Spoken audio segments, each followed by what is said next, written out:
ህገወጥ ኃይል ታጣቂዎች ይዞ ፕሬዝዳንት ኦፊስ በመግባት የካቢኔ ስብሰባ የሚል ቀልድ አዘል ነገር እያካሄደ ነው። ይሄን ተከትሎ ለሚመጣ ችግር በክልሉ ተጠያቂው ይሄ ኃይል ይሆናል የሚል ነበር። ያቺ ፖስት ናት ይወጥ። ከዛ ለካ በሁሉ ነገር ይዘነው አባረነው። ሰውየው በፌስቡክ ፔጅ እየጻፈ ነው። የፌስቡክ ፔጅ ደግሞ አድሚን የሆነው ሰው ያውቁታል። የኮሚኒኬሽን ባለሙያ ኃላፊ ነው። እሱን ወስደው አፍነው ተረከቡትና ልጁን ለቀቁት።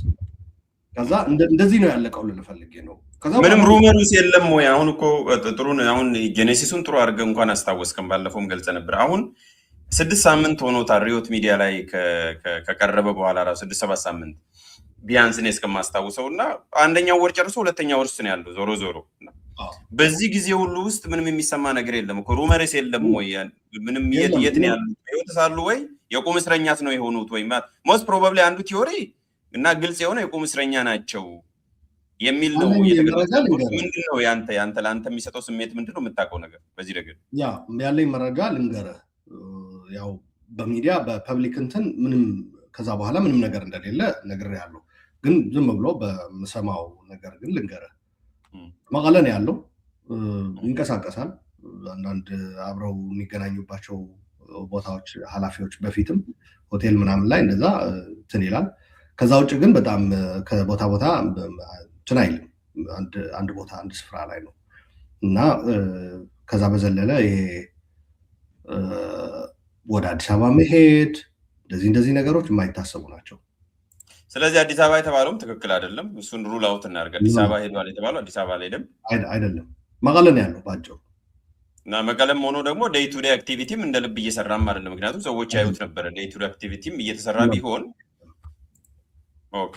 ስለዚህ ሞር ኦር ለስ በረዥም ገመድ የቁም እስረኛ ነው የሆኑት የሚለው ነገር የሚያስገድ ይመስለኛል። እንግዲህ የተሻለ ክሬዲብል ኢንፎርሜሽን እስክናገኝ ድረስ ያው ከዚህ ርዕስ ሳንወጣ ግን ያው የኦባሳንጆ ጉዞ ደግሞ ተካሂዷል። በዚህ ለመጨረሻ ጊዜ ከተወያየንበት ጊዜ ወዲህ ከተከሰቱት ክስተቶች በተለይ ከጊዜያዊ አስተዳደሩ እና ከትግራይ ክልል መንግስት ጋር በተያያዘ ያው ኦባሳንጆ ወደ መቀለ ጉዞ አድርገው ከደብረጽዮን እና ከዶክተር አዲስ አለም ባሌማ ጋር ተገናኝተው ስለ ውይይቱ ዶክተር አዲስ አለም ባሌማ ሲጠየቁ የትግራይ ዲማንዶችን አቅርበናል እንዲፈጸሙልን ፈልጋቸው በማለት ነው። ከዛ ውጭ ሌላ ከኦባሳንጆ በኩል የተሰጠ ነገር የለም።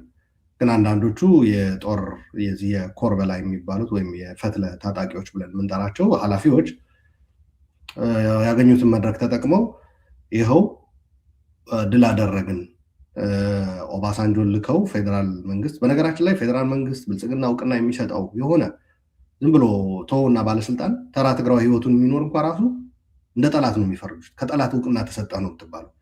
ግን እነሱ ሲያደርጉት ግን ምንድን ነው ያሉት? ያው ብልጽግና ተገዶም ይሁን ኦባሳንጆን ልኮ የክልሉን መንግስት ተቀብዬላችኋለሁ ብሏል እና እንኳን ደስ ያላችሁ ብሎ አንድ ኮሎኔል ሲናገር የአርሚ 22 አመራር የሆነ የመቀለና አካባቢዋ ጥበቃ ሲያደርግ የነበረ ታደሰ ላይ በተደጋጋሚ ታጣቂዎች እየላከ ሲሞክረው የነበረ ሰውዬ ማለት ነው እና ልጁ በግድያ በሰው ህይወት ማጥፋት ታስሮ እስር ላይ ያለ ኮሎኔል ነው እና በተደጋጋሚ አንዳንድ ሰዎች በተለይ አውራምባ ታይምስ ከፕሬዚዳንቱ ጋር ቀረቤታም ስለነበረው ከጀነራል ታደሰ ጋር ይህ ሰውዬ እንዲህ የሚያደርገው ልጁ እንዲፈታለት ስለሚፈልግ ነው። በቃ ትግራይ አናርኪ ውስጥ ካልገባች ልጁ እንደማይፈታ ያውቃል እና ይህንን እንዳጋጣሚ እየተጠቀምበት ነው የሚልም መረጃ ተሰጥቶ ነበር። ለማንኛውም ይህ ኮሎኔል ወጥቶ በአደባባይ እንኳን ደስ ያላችሁ፣ ይሄ የትግራይ ህዝብ ያካሄደው ትግል ውጤት ነው፣ ድል ነው፣ እውቅና በቃ ሰጥተዋል፣ ክልላዊ መንግስታችንን ነባር መንግስታችንን መመለሳችን ተቀብሎታል ብልጽግና የሚል ነው። ይህ አሁን በተቃዋሚ ወይም በሌላ ጎራ ሆነህ ብትለው የራስ እውቅና ተሰጥቶ ብቻ ሳይሆን ዝም ብሎ ተራ ህይወት እየኖርክ እንኳ ራሱ ብልጽግና እኮ እኔን ያቀኛል ብትል ጠላት ነው የምትባለው። ጠላት የሚለው ነገር በነገራችን ላይ ደብረጽዮን ራሱ ያ የፕሬዚዳንትነት እጦቱ ስቃይ ላይ በነበረበት ጊዜ ማለት ነው። ይሄ አሁን በአሁኑ በነባሩ ምክር ቤት ከመመለሱ በፊት በየመድረኩ ጠላት ያለ ስፒች ያደርጋል። ካሁን በፊት ነገር ያለው ከፌደራል የመጡ አመራሮች ግን ከጎናቸው ቁጭ ለማለት እና አብሯቸው እየተሳሳቀ እየተጫወተ ለእጅ እየተጨባበጠ እንትን ለማድረግ ምንም ችግር የለበትም። ችግሩ ምንድነው መሰለ ትግራይ ላይ ያለው የህወሓት ኤሊት የህወሓት የጦርም በለው የፖለቲካ ኃይልም እነሱ እየኖሩት እነሱ የሚያደርጉት ሌላው ትግራዋይ ግን እንዲያደርገው አንፈቅድለትም ነው። ልክ የመሳፍንት አይነት አለ አይደል? ይሄማ ለጌቶቹ የተፈቀደ ነው። ኢቭን ኖር የሆነ ነገር ማለት ነው። በእነሱ ዴፊኒሽን ኖር ብለው ክላሲፋይ ያደረጉት ለምሳሌ ብልጽግና ከብልጽግና ጋር ምናምን የሚለው ኖር አድርገውታል። ብልጽግና እውቅና ሰጠኝ ብሎ መናገር፣ ፕሬዚዳንት አደረገኝ ብሎ መናገር በእነሱ ጊዜ ፕሬዚዳንት ባልሆኑበት በስልጣን እጦት ስቃይ በነበሩበት ጊዜ ውጉዝ ከማአሪዎስ የሚያስብል ነው። ነገር ግን እነሱ በዛ ሂደት ኢንጆይ ማድረግ እና ማጣጣም ሲችሉ ግን እንኳን ደስ ያለህ ተብሎ ለትግራይ ህዝብ የሚነገረው ዜና ነው። በነገራችን ላይ ይሄ ተመልካቾችም ሌላውም ታዛቢም ተራ ንግግር አድርጎ አይውሰደው። ምንድን ነው እዚህ ላይ እየተላለፈ ያለው መልእክት? እነዚህ ሰዎች ከብልጽግና ጋር ጸብ ኖሯቸው ነው ሁሉ ጦርነት ካላስነሳን ምናምን ህዝቡ ተፈናቃይ የመሬት ጉዳይ ምናምን የሚያነሱት? ግን የሆነች ስትወረወርላቸው ግን የሆነች ፍርፋሪ የሆነች የስልጣን ቁራሽ አያቸው አይደል? ኦባሳንጆ እኮ ተልኮ ሳይወዱ በግዳቸው እውቅና ሰጡን። እንኳን ደስ ያለህ የትግል ውጤት ነው የማለት ነገር። ተረሳና መሬት ተረሳና ተፈናቃይ ሌላው መልሶ ግንባታ ምናምን ይቅርና ያልተመለሰው መሬት በዛቸው በሚያስተዳድሯት መሬት እንኳ የተወሰነች ቁራሽ ተሰጥቷቸው ስልጣኑ ግን ለእናንተ ይሆናል ቢባሉ ይቀበላሉ፣ መሬቱ ሙሉ ከሚሆን። ለሌላው ፕሪስክራይብ አድርገው የሚያስቀምጡት ልልፈልጌ ነው የሚሰጡት በፕሪስክሪፕሽን መልክ በትዕዛዝ መልክ የሚያስቀምጡት ነውር ብለው ክላሲፋይ ያደረጉት እነሱ ግን ይኖሩታል፣ ያጣጥሙታል፣ በጣም ኢንጆይ ያደረጉት ስልጣኑን ሲይዙት ማለት ነው። እና ደጋፊያቸው ይህንን ነገር ስታነሳበት የእኛ ሰው ከተሾመ በኋላማ ነውር እኮ ጌጥ ነው የሚል።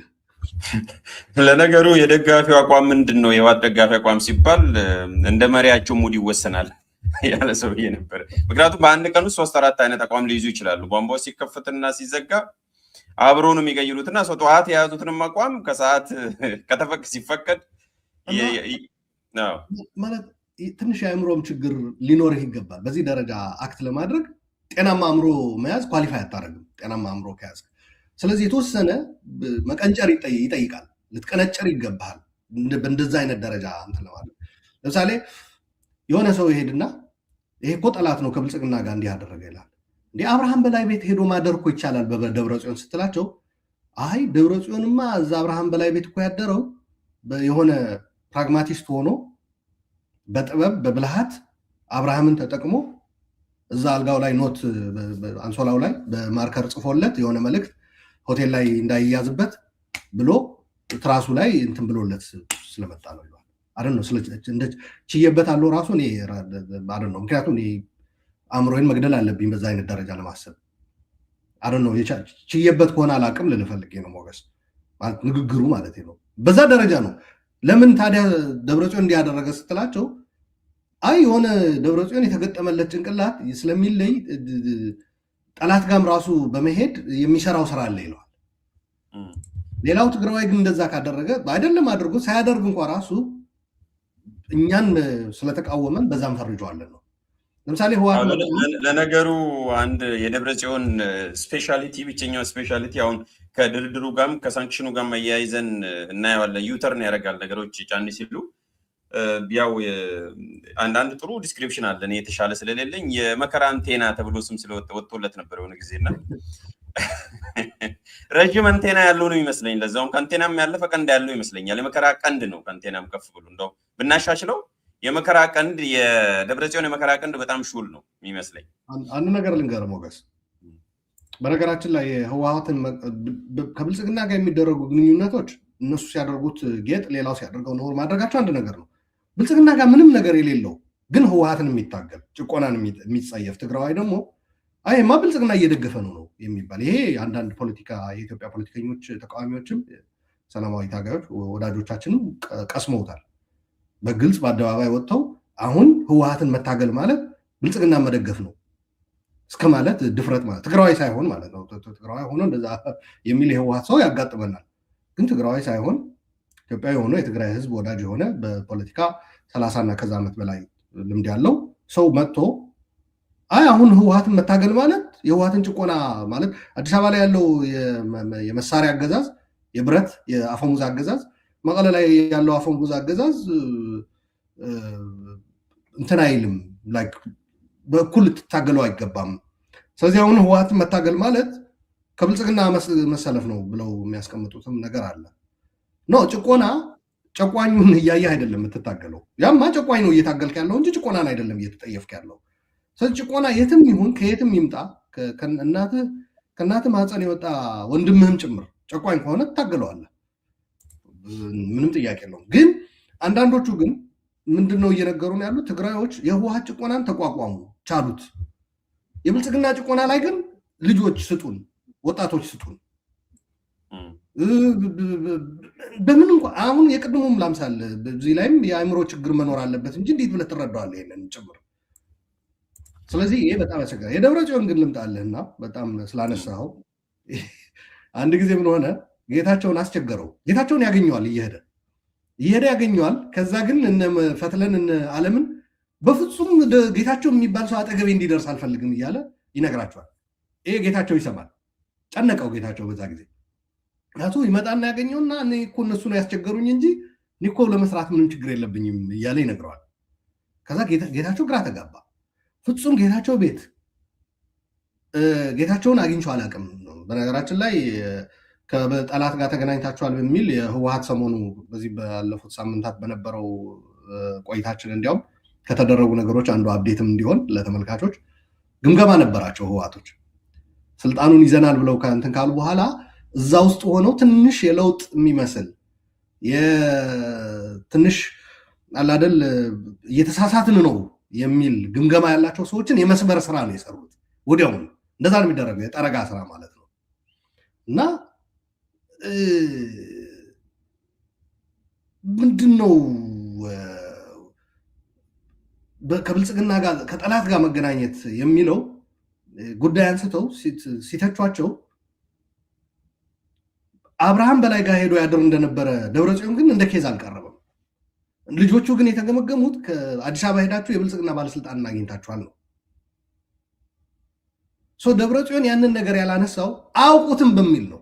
ልክ እንደዛ አውቁትም በሚል ጌታቸው ጋር እኔ በፍጹም አጠገቡም ድርሻ አልልም፣ ብዙዎች ለሽምግልና እየለመኑኝ ነው ሊያገናኙኝ፣ እኔ ግን ፈቃደኛ አይደሉም፣ ምክንያቱም ጌታቸው ከሃዲ ነው ክዶናል ሲል ጌታቸው ምርር አለውና አንድ ቀን ለሽምግልና እቤቱ መጥቶ አብሮት ቁጭ ብሎ የተነሳውን ፎቶ ለጥፎ ያው እንግዲህ አንዳንድ ወዳጆች የምታደርጉት ልታሸማግሉ የምታደርጉት ጥረታችሁ እንዲሳካ እመኛለሁ ብሎ ለጠፈው።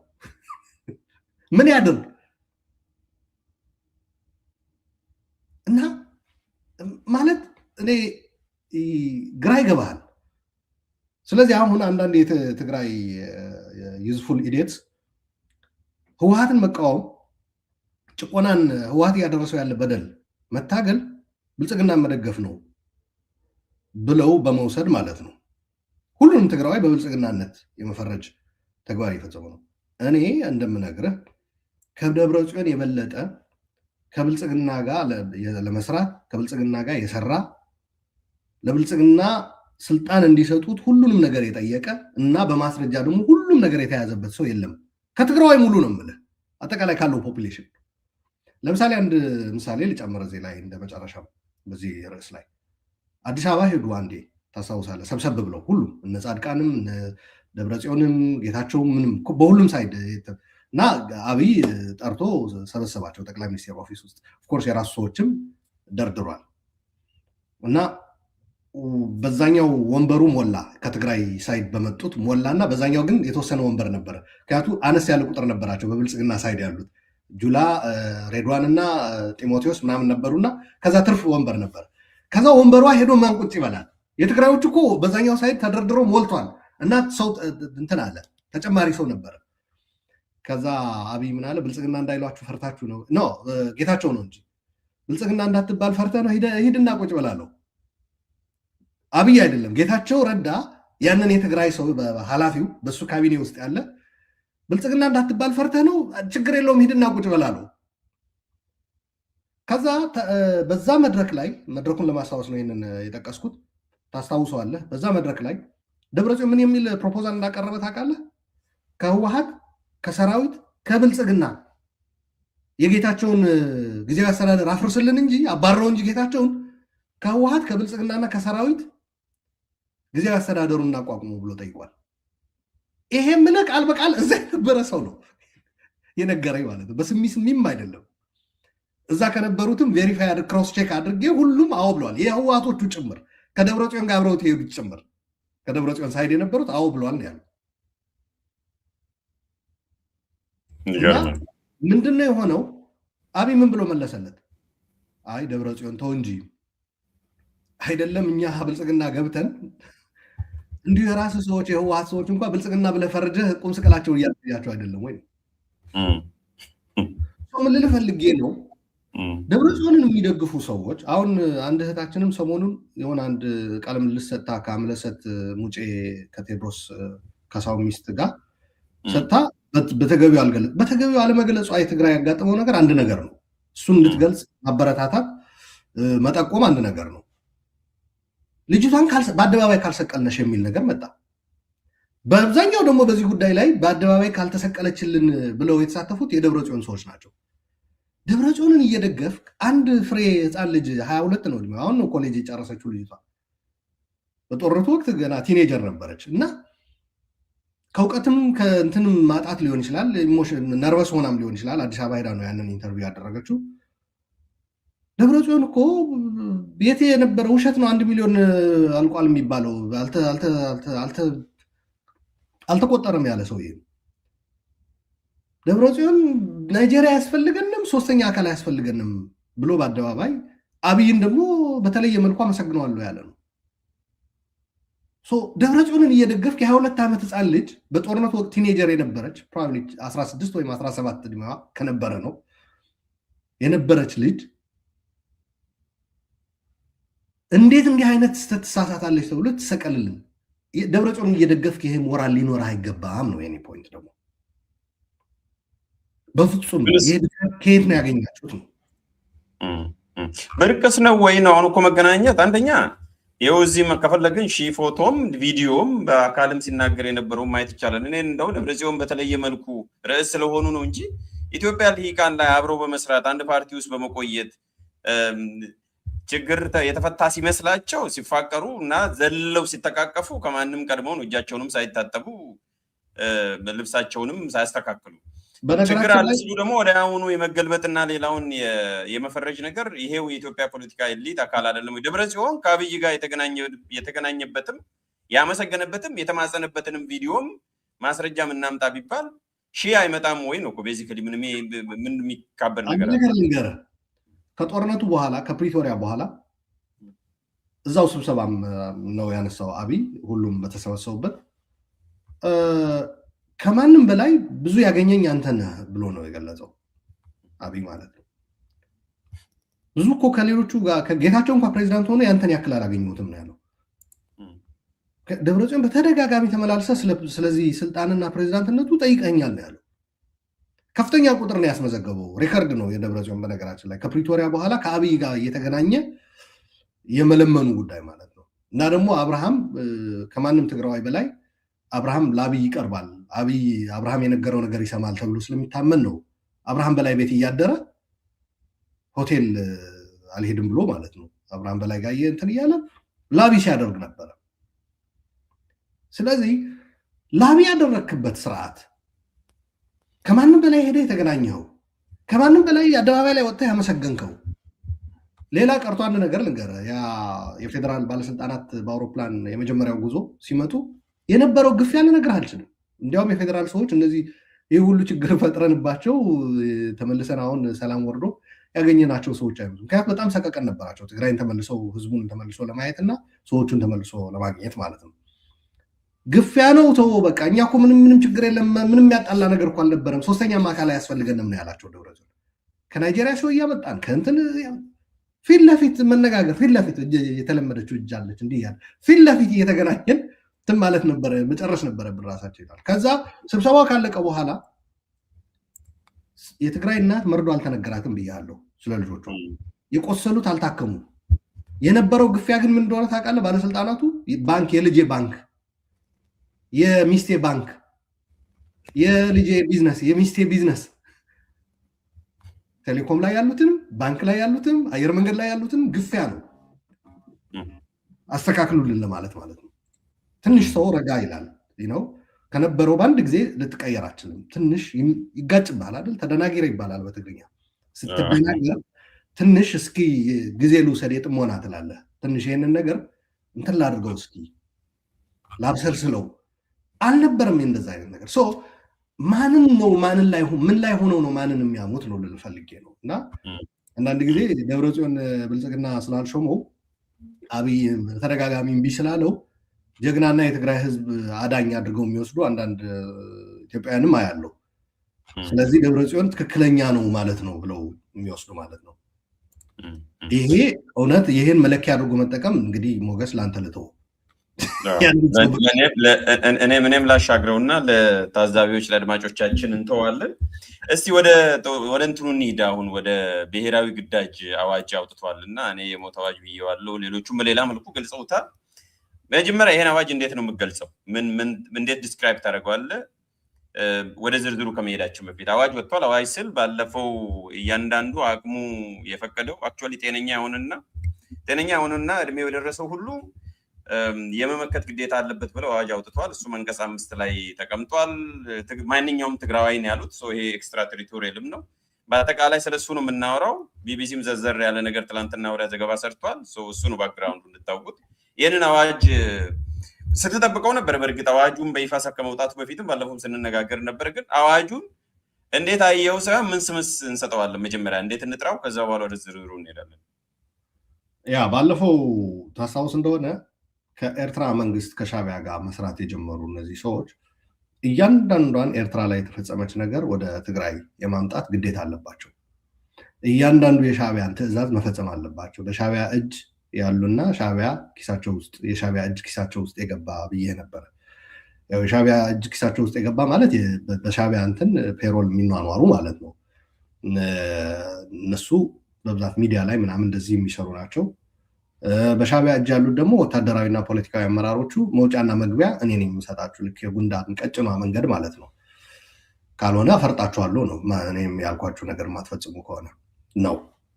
ስለዚህ ከዚህ አንጻር ሻዕቢያ ተግባራት ወደ ትግራይ በማምጣት ትግራይን ኤሪትሪያናይዝ የማድረግ የሻዕቢያን ስቲንግ ወደ ትግራይ የማስተዋወቅ እያንዳንዷ ማለት ነው። እነዚህ አይነት ነገሮች ወደ መስራት እንደሚገቡ ጠቅሼልህ ነበረ ባለፈው። አሁን ያንን ነው እያደረጉ ያሉት። ሻዕቢያ ጊዜያዊ አስተዳደሩ እንዲያፈርሱ፣ በደቡባዊ ዞን የነበረው አስተዳደር እንዲያፈርሱ፣ አስተዳደሩ እንዲያፈርሱ፣ ጌታቸው እንዲያባርሩ፣ አሁን ደግሞ ታደሰ ወረደ እንዲያባርሩ። በአጭሩ ሻዕቢያ አንዱ ከሚፈልጋቸው ነገሮች ሁለት ነገሮች፣ አንዱ ከፌዴራል መንግስት ጋር ያለው ግንኙነት መበጠስ ነው። ትግራይ ከተቀረው ኢትዮጵያ ያለው ግንኙነት ሜንቴን አድርጎ እንዳይቀጥል ማድረግ ነው። ያ ሻዕቢያ በስሌት የሚሰራበት ነው። ያ ምን እንደሚሰጠው ማለት ያውቃል። በጦርነቱ ጊዜ የተፈጠረው ነገር እንዲቀጥል ነው የሚፈልገው። በጀት የሌላት፣ መሰረታዊ አገልግሎት ማታገኝ፣ እንደዚህ ከክልላዊ መንግስትና ማዕከላዊ መንግስት ግንኙነት የሌላቸው እንደዚህ አይነት ነገሮች ማለት ነው፣ በከበባና በመዝጋት ስር። ሁለተኛው ጦርነት ውስጥ እንድትገባ ነው። ጦርነት ውስጥ የገባች ትግራይ ከኢትዮጵያ ጋር ከተቀረው ኢትዮጵያ ጋር አንድ ኢትዮጵያን ቢዚ ማድረግ፣ የኢትዮጵያ ሀብት፣ የሰው ሀብት የትግራይን ጨምሮ ማለት ነው። ምክንያቱም የትግራይ ሀብት የኢትዮጵያ አካል ነው፣ የሰውም የኢኮኖሚም ማለት ነው። ኢትዮጵያ ናት የምትወድመው እዛ ላይ ነው። ኢትዮጵያ በቀኝ እጇ ተጠቅማ ግራ እጇን ቆርጣ ትጥላለች ነው። የትግራይ ጦርነት በፊቱም ሻዕቢያ በዛ ስሌት ነው የገባበት። ኢትዮጵያውያኖችን እርስ በራሳቸው እንዲተላለቁ እያደረግኩ ነው በሚል ነው። አሁን ትግራይም ጦርነት ውስጥ እንትገባ፣ ይሄ ለሻዕቢያ ምን ይሰጠዋል? ፋታ ይሰጠዋል። ይሄ ባህር በር ጉዳይ ምናምን ተብሎ ለሚነሳበት ጫና ፋታ ይሰጠዋል። ትግራይ ውስጥ ዩዝፉል ኢዲየትስ ፈጥሯል። አሰብ የሚነካ ከሆነ መስዋዕት ከፍላለሁ የሚል በአደባባይ ሚዲያ ላይ ወጥቶ የሚናገር ሰው ፈጥረዋል በህዋቶች ውስጥ ማለት ነው። እና ይሄ ግን በትግራይ ኮኤርሲቭ የሆነ በጣም ጨቋኝ የሆነ ሪፕሬሲቭ የሆነ ስርዓት ፈጥረው የሻዕቢያን አካሄድ ካልተከተሉ ሊተገብሩት አይችሉም። ምክንያቱም ትግራይና ኤርትራ የተለያየ ነው። እነዚህ ነገሮች ለመተግበር በጣም ጨቋኝ የሆኑ ስራዎች፣ መሳሪያዎችን፣ መገልገያዎችን መጠቀም አለባቸው። አንዱ ይሄ የአፈሳ ጉዳይ ነው። ሻዕቢያ ለዘመናት የተጠቀመበት ማለት ነው። ሌላ ቀርቶ ኢንተርኔትና እንትን እንደ ጦርነቱ ጊዜ አላቋረጠውም። ማዕከላዊ መንግስት እንደምታውቀው አስቀጥሏል በትግራይ። ይሄ ሻዕቢያዎች በሁለት ነገር ጥሩ አይደለም ብለው ነው የሚወስዱት። አንድም ትግራይ ለምን አገልግሎት ይቀጥላል? ቅድም በነገርኩ ማለት ነው። ሁለትም ይሄ አገልግሎት ካለ የትግራይ ወጣት ምኑን ታዲያ ማፈሳ?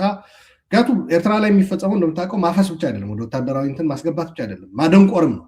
ከዓለም ተነጥለ ቴክኖሎጂ የሌለበት ኢንተርኔት የሌለበት ዓለም ላይ እንደደረሰ ማታውቅ አረመኔ የሆነ ሰራዊት የመፍጠርም ጭምር ነው። ስለዚህ እንደዛ አይነት ትግራይ መፈጠር አለባት። አንዳንዶቹ አሁን ምንድነው ያደረጉት? የፌዴራል መንግስት አገልግሎቶቹ ሲያቋርጥ እንደምታውቀው እንቃወማለን። በተለምዶ ማንኛውም ሰብአዊነት የሚሰማው ትግራይ ብቻ ሳይሆን ማንኛውም ሰው አገልግሎቱ መቀጠል አለበት ነው የሚለው። የዓለም አቀፍ የኢንተርኔት ተቋማት ራሱ ይህንን አጥንተው ይዘግባሉ። ታውቀዋለህ ይህንን አንተ። በዛም ሀገሪቷ የምታጣው ጥቅምም አለ በነገራችን ላይ። በሚገርም ሁኔታ ግን ለሻዕቢያ ያደሩ እነዚህ የትግራይ ዩዝፉል ኢዴትስ ኢንተርኔት ለምን አልዘጋውም አላሉም አይመስልም? እንደዛ ብለው ነው የጠየቁት። እንዴት ኢንተርኔት አልተቋረጠም ነው ያሉት። ልክ ይሄ ነው ሻዕቢያ እጅ ኪስ ውስጥ ሲገባ ሚዲያ ላይ ወጥተህ የምትናገረው ይሄ ነው። ምክንያቱም ጌታቸው ረዳ አዲስ አበባ ላይ ሆኖ የሚጽፈው ጽሁፍ የትግራይ ወጣቶች እያነበቡ እየነቁብን ነው፣ እየታገሉን ነው። ሻዕቢያ ያንን ኢምፕሊመንት ያደረገው ኤርትራን በዛ አይነት ደረጃ እንትን ያደረገው ያቆረቆዘው ኢንተርኔትም ምንም ዘግቶ ከዓለም ከመረጃም ውጭ አድርጎ ኤርትራውያንን ነው። ትግራይ ላይ የዚህ አይነት የአፈና ድርጊት ለመፈጸም ኢንተርኔት ይዞ አይቻልም ነው። ስለዚህ ኢንተርኔት እንዲዘጋም ጠይቀዋል። ለፈልጌ ነው ኤሪትሪያናይዜሽን ኦፍ ትግራይ ይወለደው ነው። አፈሳም ምንም አፈሳ ለምሳሌ አንዱ የሚያበሳጫቸው ልንገርህ። አፈሳ ሲደረግ ቪዲዮ ተቀርጾ በኢንተርኔት ይለጠፋል። ሶሻል ሚዲያ ላይ ቲክቶክ ላይ ምናምን ያዩታል። ሻዕቢያ አይ ይሄማ በደንብ አልተማራችሁ ፈተናውን አላለፋችሁም ይላል። ሻዕቢያ የሚልካቸው ደግሞ ምን ይላሉ? እንዴት ኢንተርኔት ተይዞ ኢንተርኔቱ እኮ በዚህ ፌዴራል መንግስትም በዚህ በጦርነት ይጀምራል በሚል በባለፈው አይነት እንዳደረገው ተደናግጦም ወይም እንደ እርምጃ ወስዶ ይዘጋዋል የሚል እንትን ነበራቸው፣ ኤክስፔክቴሽን ነበራቸው። ያኔ የሚያበሳጭ ነበረ። አሁን በጉጉት የሚጠብቁት ነው። የፌዴራል መንግስት አለመዝጋቱ ኢንተርኔት ያበሳጫቸዋል። ምክንያቱም ትግራይ ኤርትራ የመሆኗ ሂደት አልተሟላም ነው። ሙሉ ምስል እንዲይዝ ከተፈለገ እነዚህ አገልግሎቶች መቋረጥ አለ። ኤቲኤምም ባንክም ሰው ዘግቶ በሁሉም ነገር አደንቁሮ ክላሽ ጠመንጃ አንግቶ የሚኖር ወጣት መፍጠር ነው። ይሄ የአፈሳ ጉዳይ ህግ አወጡበት። በነገራችን ላይ ይሄ ህግ ንግግር ላይ ያለ ሰው ስለ ህጉ ኦልሬዲ ኢምፕሊመንት ተደርጎ ቅድምም ገልጸዋል አንተ። የ76 ዓመት እናት ነው መጀመሪያ ያሰረው። እኚህ የ76 ዓመት እናት ምን ስላሉ ነው? ወንጀል ስለፈጸሙ አይደለም፣ ሰው ስለጎዱ አይደለም፣ ሰው የሚጎዳ ንግግር ስላደረጉ አይደለም፣ ሰው እንዲጎዳዳ እንዲገዳደል ጥሪ ስላስተላለፉ አይደለም። ሞት በቃን ጦርነት ይብቃን ስላሉ ነው። እናንተ እንዲህ ያደረጋችሁ ወጣቶች የምትወስዱ ለመሆኑ ወልዳችኋል? ዘመድ ሳላችሁ? ዳይሬክትሊ ነው ሊተራሊ ተርጉሜ ነው እየነገርኩ ያለሁት ያደረጉት ንግግር። ለመሆኑ እንጀራ ትበላላችሁ ሁላ የሚላለው ማለት ሰው ናችሁ ወይ ነው እኮ። በሌላ አነጋገር የወላጅ ለመሆኑ ወልደሃል እንትንስ እንጀራስ ትበላለህ ዘመድ ሳለህ ወይ ምናምን ማለት በዚህ ያክል ምን ያክል ጨካኝ ትሆናለህ ለማለት ነው። እነዚህ ነገሮች ያሉት ሰው ትንሽ ይራራል ነው እኮ ሌላ አይደለም። የእናትየዋ ይሄ ደግሞ የእናት ንግግር ነው በነገራችን ላይ። የሰውኛ ባህሪ የላችሁም ነው ባጭሩ። ኤግዛክትሊ። ስለዚህ እችን በመናገራቸው ወስደው አሰሯቸው። ከዛ በኋላ ስንሰማ ክስ ሆኖ የቀረበው በአዲሱ ህግ ነው። አዲሱን ህግ ተላልፎ ተገኝተዋል ተብሎ እና አፈሳ እና አሁን ያወጡት ህግ በነገራችን ላይ ይሄ ምን ከምን ጋር በጣም አነጻጽሬ ማቅረብ ፈልጋለሁ። መለስ 83 ያደረገው ስፒች አለ፣ ፌመስ ስፒች በትግርኛ ብዙዎች ታውቁታላችሁ። ከእናንተ በመፈጠር እኮራለሁ ያለበት ማለት ነው ለትግራይ ህዝብ። እዛ ላይ ምን ይላል መሰለ፣ የትግራይ ህዝብ በሺዎች ነው ልጆቹን የሰጠን ይላል መለስ። በሺዎች በቃን እያል አንፈልግም፣ ይበቃናል፣ ተመለሱ እያል ጭምር ለመስዋዕትነት ለትግል ልጆቹን ይሰጠን ነበረ። ኢቭን ደርግ ተሸንፏል፣ ተደምስሷል፣ ወድቋል፣ ተመለሱ፣ ወደ የመንደራችሁ ወደ ቀያችሁ ተመለሱ ስንል እምቢ ይሉን ነበረ፣ ለመታገል ይፈልጉ ነበረ።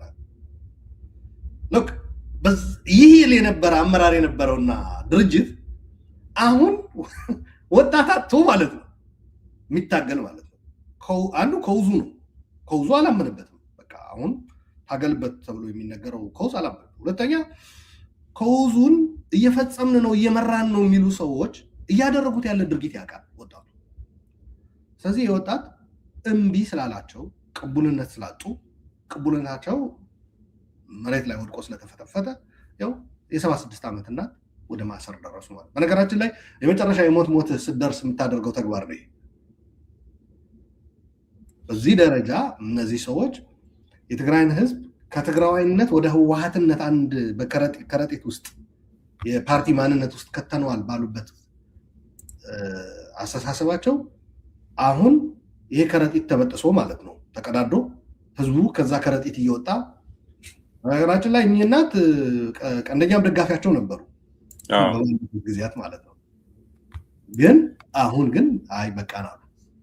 ህዝቡ በቃን ማለት ስለጀመረ ይሄ አፈሳ ህግ ያስፈልጋቸው ነበር አስገድዶ። ምክንያቱም ህዝቡ እሺ አይለንም የሚታገል የለም ነው እንጂ የሚታገል ባለበት ከውዙ ካመነበት አይደለም። ህግ ቅስቀሳ ስለምን ያስፈልጋል? እኔ ያስታውሳለሁ ህወሓቶች በደርግ ጊዜ ሙዚቃ ነበር የሚያደርጉት። የነ ኢያሱ በርሀ ምናምን የነ አበባ አርአያ ሙዚቃ ይከፈታል። ወጣት ሆነ ያ ሙዚቃ ሰማና አምናህ ካመንክበት ገብተህ ትደንሳለህ፣ ትጨፍራለህ። ከዛ ጭፈራው ያልቃል። በሉ እድሜያችሁ የደረሰ ተለዩ ተብለው ያልደረሱ ደግሞ እናንተ ወደ ቤታችሁ ሂዱ፣ እናንተ ደግሞ አምናችኋል ለመታገል አዋምናል፣ ዘፈኑም ተመችቶናል ይላሉ። ቀስቅሷቸዋል ማለት ነው። ከዛ ሽርጣቸውን አድርገው ወደ ትግል ይወርዳሉ። ይህ ሁሉም መጽሐፍቶች አንብባቸው የታጋዮቹ የጻፏቸው በእንደዚህ አይነት መልኩ ነበር ሲያታግሏቸው። የትግል ዘፈን ብቻ ራሱ ችሎ ያታግል ነበር። ምን በአሁኑ ባለፈው ጦርነት ነገር እኛም ራሳችን ወጣቱ እንዲታገል ያስተምራል። ሰምቶንም ሄዷል። እኔ አላፈስኩም። ለምሳሌ አሜሪካ ሆኜ ላፍስ እንደማልችል ታውቃለህ ሞገስ። እዚህ ያለው ወጣት ራሱ እዚህ ተወልዶ ያደጉት ልጆች እንደምታውቀው በዲፕሎማሲው ትልቅ ስራ የሰራ ነው። እዚህ ያሉት ተወልዶ ያደጉት ወጣቶች ማሳተፋችን ነው። እነዚህ ልጆች ግን አፍሰናቸው አይደለም። ከጎዳና ላይ ወላጆቻቸው ይኸውና ባቀረብከው ጥሪ መሰረት አሉላ ልጆቻችን ማገዝ ዲፕሎማሲው ላይ መታገል ይፈልጋሉ ብለው ነው የሰጡ። በዛ መሰረት ነው ውጤት የሚያመጡ። አፍሰናቸው አይደለም፣ አምነውበት ነው ልልፈልጌ ነው። ኢቨን ኢሳያስ ታደሰ ታስታውሷል፣ ፊልም ላይ የተሸለመው ማለት ነው። ያንን መድረክ ተጠቅሞ በትግርኛ ምን ተናገረ? የእናቴ እንባ እስኪታበስ የእህቴ እንባ እስኪታበስ ድረስ ይህ ሽልማት ይቆይልኝ፣ እደርስበታለሁ፣ ጊዜው ሲመጣ ሰለብሬት አደርጋለሁ፣ አሁን ግን ሰለብሬት ለማድረግ አቅሙ የለኝም ብሎ እያለቀሰ በስሜት ተናገረ። ኔክስት ደይ ጫካ ነው የተገኘው ያ ልጅ። ይህንን ልጅ ብቻ በዚች መድረክ ላይ ባደረጋት ንግግርና የእሱ ወደ በረሃ መሄድ ስንት ወጣት ሊያታግል እንደሚችል አስቡ። ትግል ማለት ይሄ ነው በነገራችን ላይ፣ ሌላ አይደለም። ሌላ ተአምር ሌላ እንትንም የለውም። ሆኖ መገኘት ነው። የአሁኖቹ ግን የሚገርምህ ጦርነት ካልተቀሰቀሰልን የሚሉ ሰዎች ዲያስፖራ ሆኖ ከልጆቻቸው ጋር በሞቀ ቤታቸው ልጆቻቸውን አቅፈው እንትን የሚሉ ናቸው። እዛ ላይ ሆኖ ወጣቱ የሚያፍሱት ልጆቻቸውን አሜሪካ ልከዋል።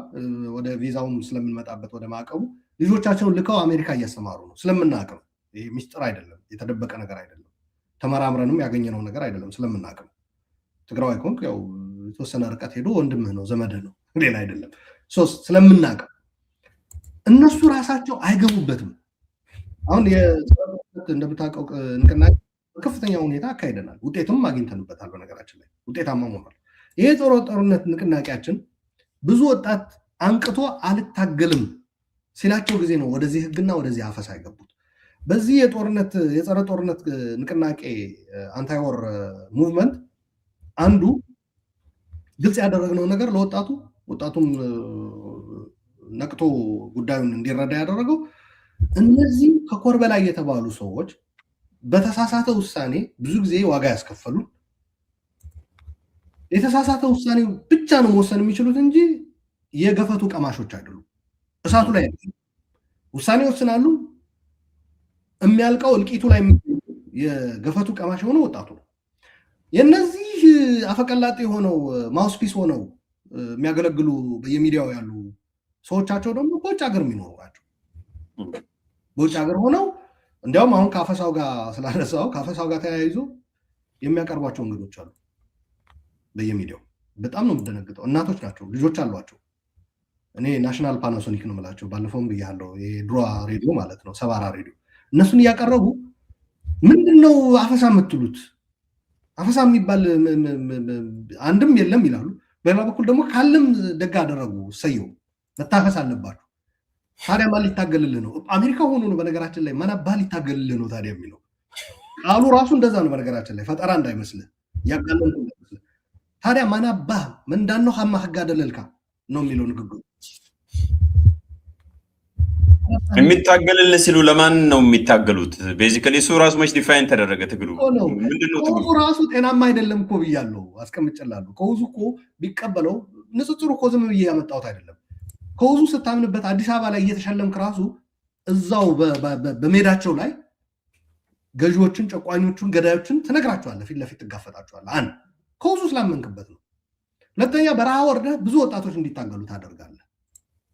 ያኔ የትግራይ ህዝብ ጀነሳይድ እየተፈጸመበት ተከቦ ተዘግቶ በረሃብና በመድኃኒት እጦት ሲያልቅ ሲጀመር ቅስቀሳም አያስፈልግም። አንድ ሰው ከተማ ሆኖ ከሚገደል ተዘግቶ በረሃብ እንትን ከሚያልቅ ወጥቶ ቢታገል ነው የሚመርጠው። በነገራችን ላይ እኮ ምንም ጥያቄ የለው። ለነገሩ እንትን ይባላል እኮ ቀጠሮ ያለበት ሰው ቀስቃሽ ወይም አላርም አያስፈልገውም ይባላል። አያስፈልገውም ሞገስ አለ እኮ አባባልም ታውቀዋለህ አይደል? ጭቆና ባለ ጊዜ ሬዚስታንስ የሪያሊቲው አካል ነው አይደል? ወንደረዝ ሪፕሬሲቭ ሬጂም ኦፕሬሽን ካለ ሬዚስታንስ መኖሩ ግድ ነው። ስለዚህ ለሬዚስታንስ ከውዝ ብቻ አይደለም የሚያስፈልገው። ጭቆናው ራሱ ጨቋኞቹ ራሱ ሬዚስታንስን ነው የሚወልዱት እኮ ሌላ እኮ አይደለም። አሁን ጨቋኙ እንዲፋይን ማድረጉ ጋር ነው ችግር የሆነ። ጨቋኙ ራሱ ሆነ እኮ አሁን ጨቋኙ ኤክስተርናል ቢሆን ከዚህ በፊቱ አንድ ነገር ነው ያስቀመጥኩት እንጂ የአሁኑማ ነገርኩ እኮ። ጭቆና በሌላ መልክ ከዛው ከራሱ ሲመጣ ስንታገለው አንዳንዶቹ አይ የትግራይ ሰው ጨቋኝማ ማርማር ነው የሚለው። ጭቆና ከውጭ ሲመጣ ነው የሚያስጠላው እንጂ የኛው የራሳችን ቢያፍኑን። ለምሳሌ አንድ ነገር ልንገር፣ ይሄ እዛም ላይ ስላለን ይሄ አፈና ህግ ከህግ አንጻር ህገወጥ ነው እንደምታውቀው። ኮምፕሊትሊ ከላይኛው ህግ ጋር ይጣረሳል፣ ከሱፕሪም ህጉ ጋር ከኮንስቲቱሽኑ ጋር። ክልል ሆነ እንዴት ነው አፈሳ የምታካሄደው? አንድ ሁለተኛም የአፈሳ ህግ የምታወጣው በየትኛው መመዘኛ ህገወጥ ነው? በሰው ሰውኛም በህግ ልቦናም በሀገሪቱ ህግም በክልሉ ህግም ራሱ ህገወጥ ነው። ምክንያቱም ህግ ለማውጣትም መጀመሪያ አንተም ራስ ህጋዊ መሆን አለብህ። ሌላም ብዙ ነገር እሱ ነው የምልህ። ይሄ ጭቆና ይሄ አሁን አፈሳው ምኑ አፈናው የህግ አፈናው 76 ዓመት እናት ማስር ከኛ ከራሳችን ከወጡ ሰዎች ስለሆነ የአገሬ ጅብ ይብላኝ የሚባል አባባል አለ በትግርኛ። መብላዕኒ ምብልዑስ ናይ ዓደይ ዝብ ይብላዕኒ። መብላቱንማ የአገሬ ጅብ ይብላኝ ድንቁርና ነው። እልም ያለ ጠብደል ድንቁርና ነው። በነገራችን ላይ ጭቆናን የምትታገለው ጨቋኙን እያየህ ከሆነ አንተ ጭቆናን አይደለም እየታገልክ ያለው። አሁን ወዳለው ስንመጣ ጨቋኙን ዲፋይን ስናደርገው ዘርዝ ጭቆና ትግራይ ነው እያልን ያለ ነው። ጨቋኙ ደግሞ ከትግራይ አብራክ የወጡ የዛው የራሱ የህዝቡ ልጆች ናቸው ነው እያልን ያለ ነው። ማረጋገጫ ደግሞ እስካሁን ድረስ ስንናገረው የነበረ ነገር ነው። ይህንን ስትል ግን አይ የኛ የራሳችን ጨቋኞች ስለሆኑ ችግር የለውም። ይህንን ገቢተው ደግሞ አንዳንድ ሌሎች ኢትዮጵያውያን ወዳጆቻችን ደግሞ አይ አሁንማ ህወሓትን የምትቃወሙ ከሆነ ብልጽግና እንደደገፋችሁ አድርገን ነው የምንፈረጃችሁ የሚል ነገር መጣ። ስለዚህ ለቀጣይ ጨቋኝ ማለትም ድሮም ጨቋኝ ነው፣ በእርግጥ አዲስ አይደለም።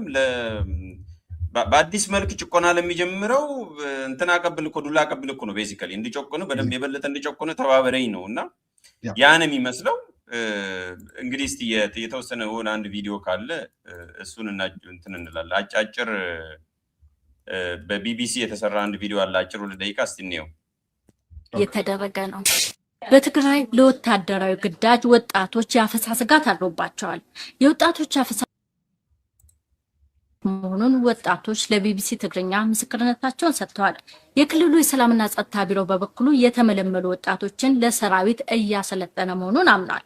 ወጣቶች ከስራ ቦታቸው፣ ከመዝናኛ ስፍራ እንዲሁም ከህዝብ ትራንስፖርት ላይ በግዳጅ ወደ ተለያዩ ወታደራዊ ካምፖች መወሰዳቸውን ተናግረዋል። ህወሓት ጊዜያዊ አስተዳደሩን በማፍረስ የክልሉ ስልጣን ከያዘ በኋላ ከፌዴራል መንግስቱ ጋር ውጥረት ውስጥ ገብቷል። በቅርቡ ይፋ የተደረገው ረቂቅ ህግ እድሜውና የጤና ሁኔታው የሚፈቅድለት ማንኛውም የክልሉ ተወላጅ የሚቀርበውን የክተት ጥሪ ተቀብሎ የመሳተፍ ግዴታ እንዳለበት ይደነግጋል። እየተካሄደ ነው የተባለውን የግዳጅ ወታደራዊ ምልመላ የሰብአዊ መብት ድርጅቶችና በክልሉ የሚንቀሳቀሱ ፓርቲዎች ተቃውመውታል። የክልሉ የሰላምና ጸጥታ ቢሮ ጽህፈት ቤት ኃላፊ አቶ መብራቱ ኃይሉ ስላፈሳው እንደማያውቁ ነገር ግን ተመልምለው የሚመጡትን እንደሚያሰለጥኑ ለቢቢሲ ተናግረዋል። በአሁኑ ወቅት በምርጫ ቦርድ ህጋዊ እውቅናው የተሰረዘበት የህወሓት ሊቀመንበር ደብረጽዮን ገብረ ሚካኤል የክልሉ ፕሬዝዳንት ናቸው። በፌዴራል መንግስቱ የተሾሙት የጊዜያዊ አስተዳደሩ ፕሬዝዳንት ጀነራል ታደሰ ወረደ ያሉበት ሁኔታ እስካሁን አይታወቅም።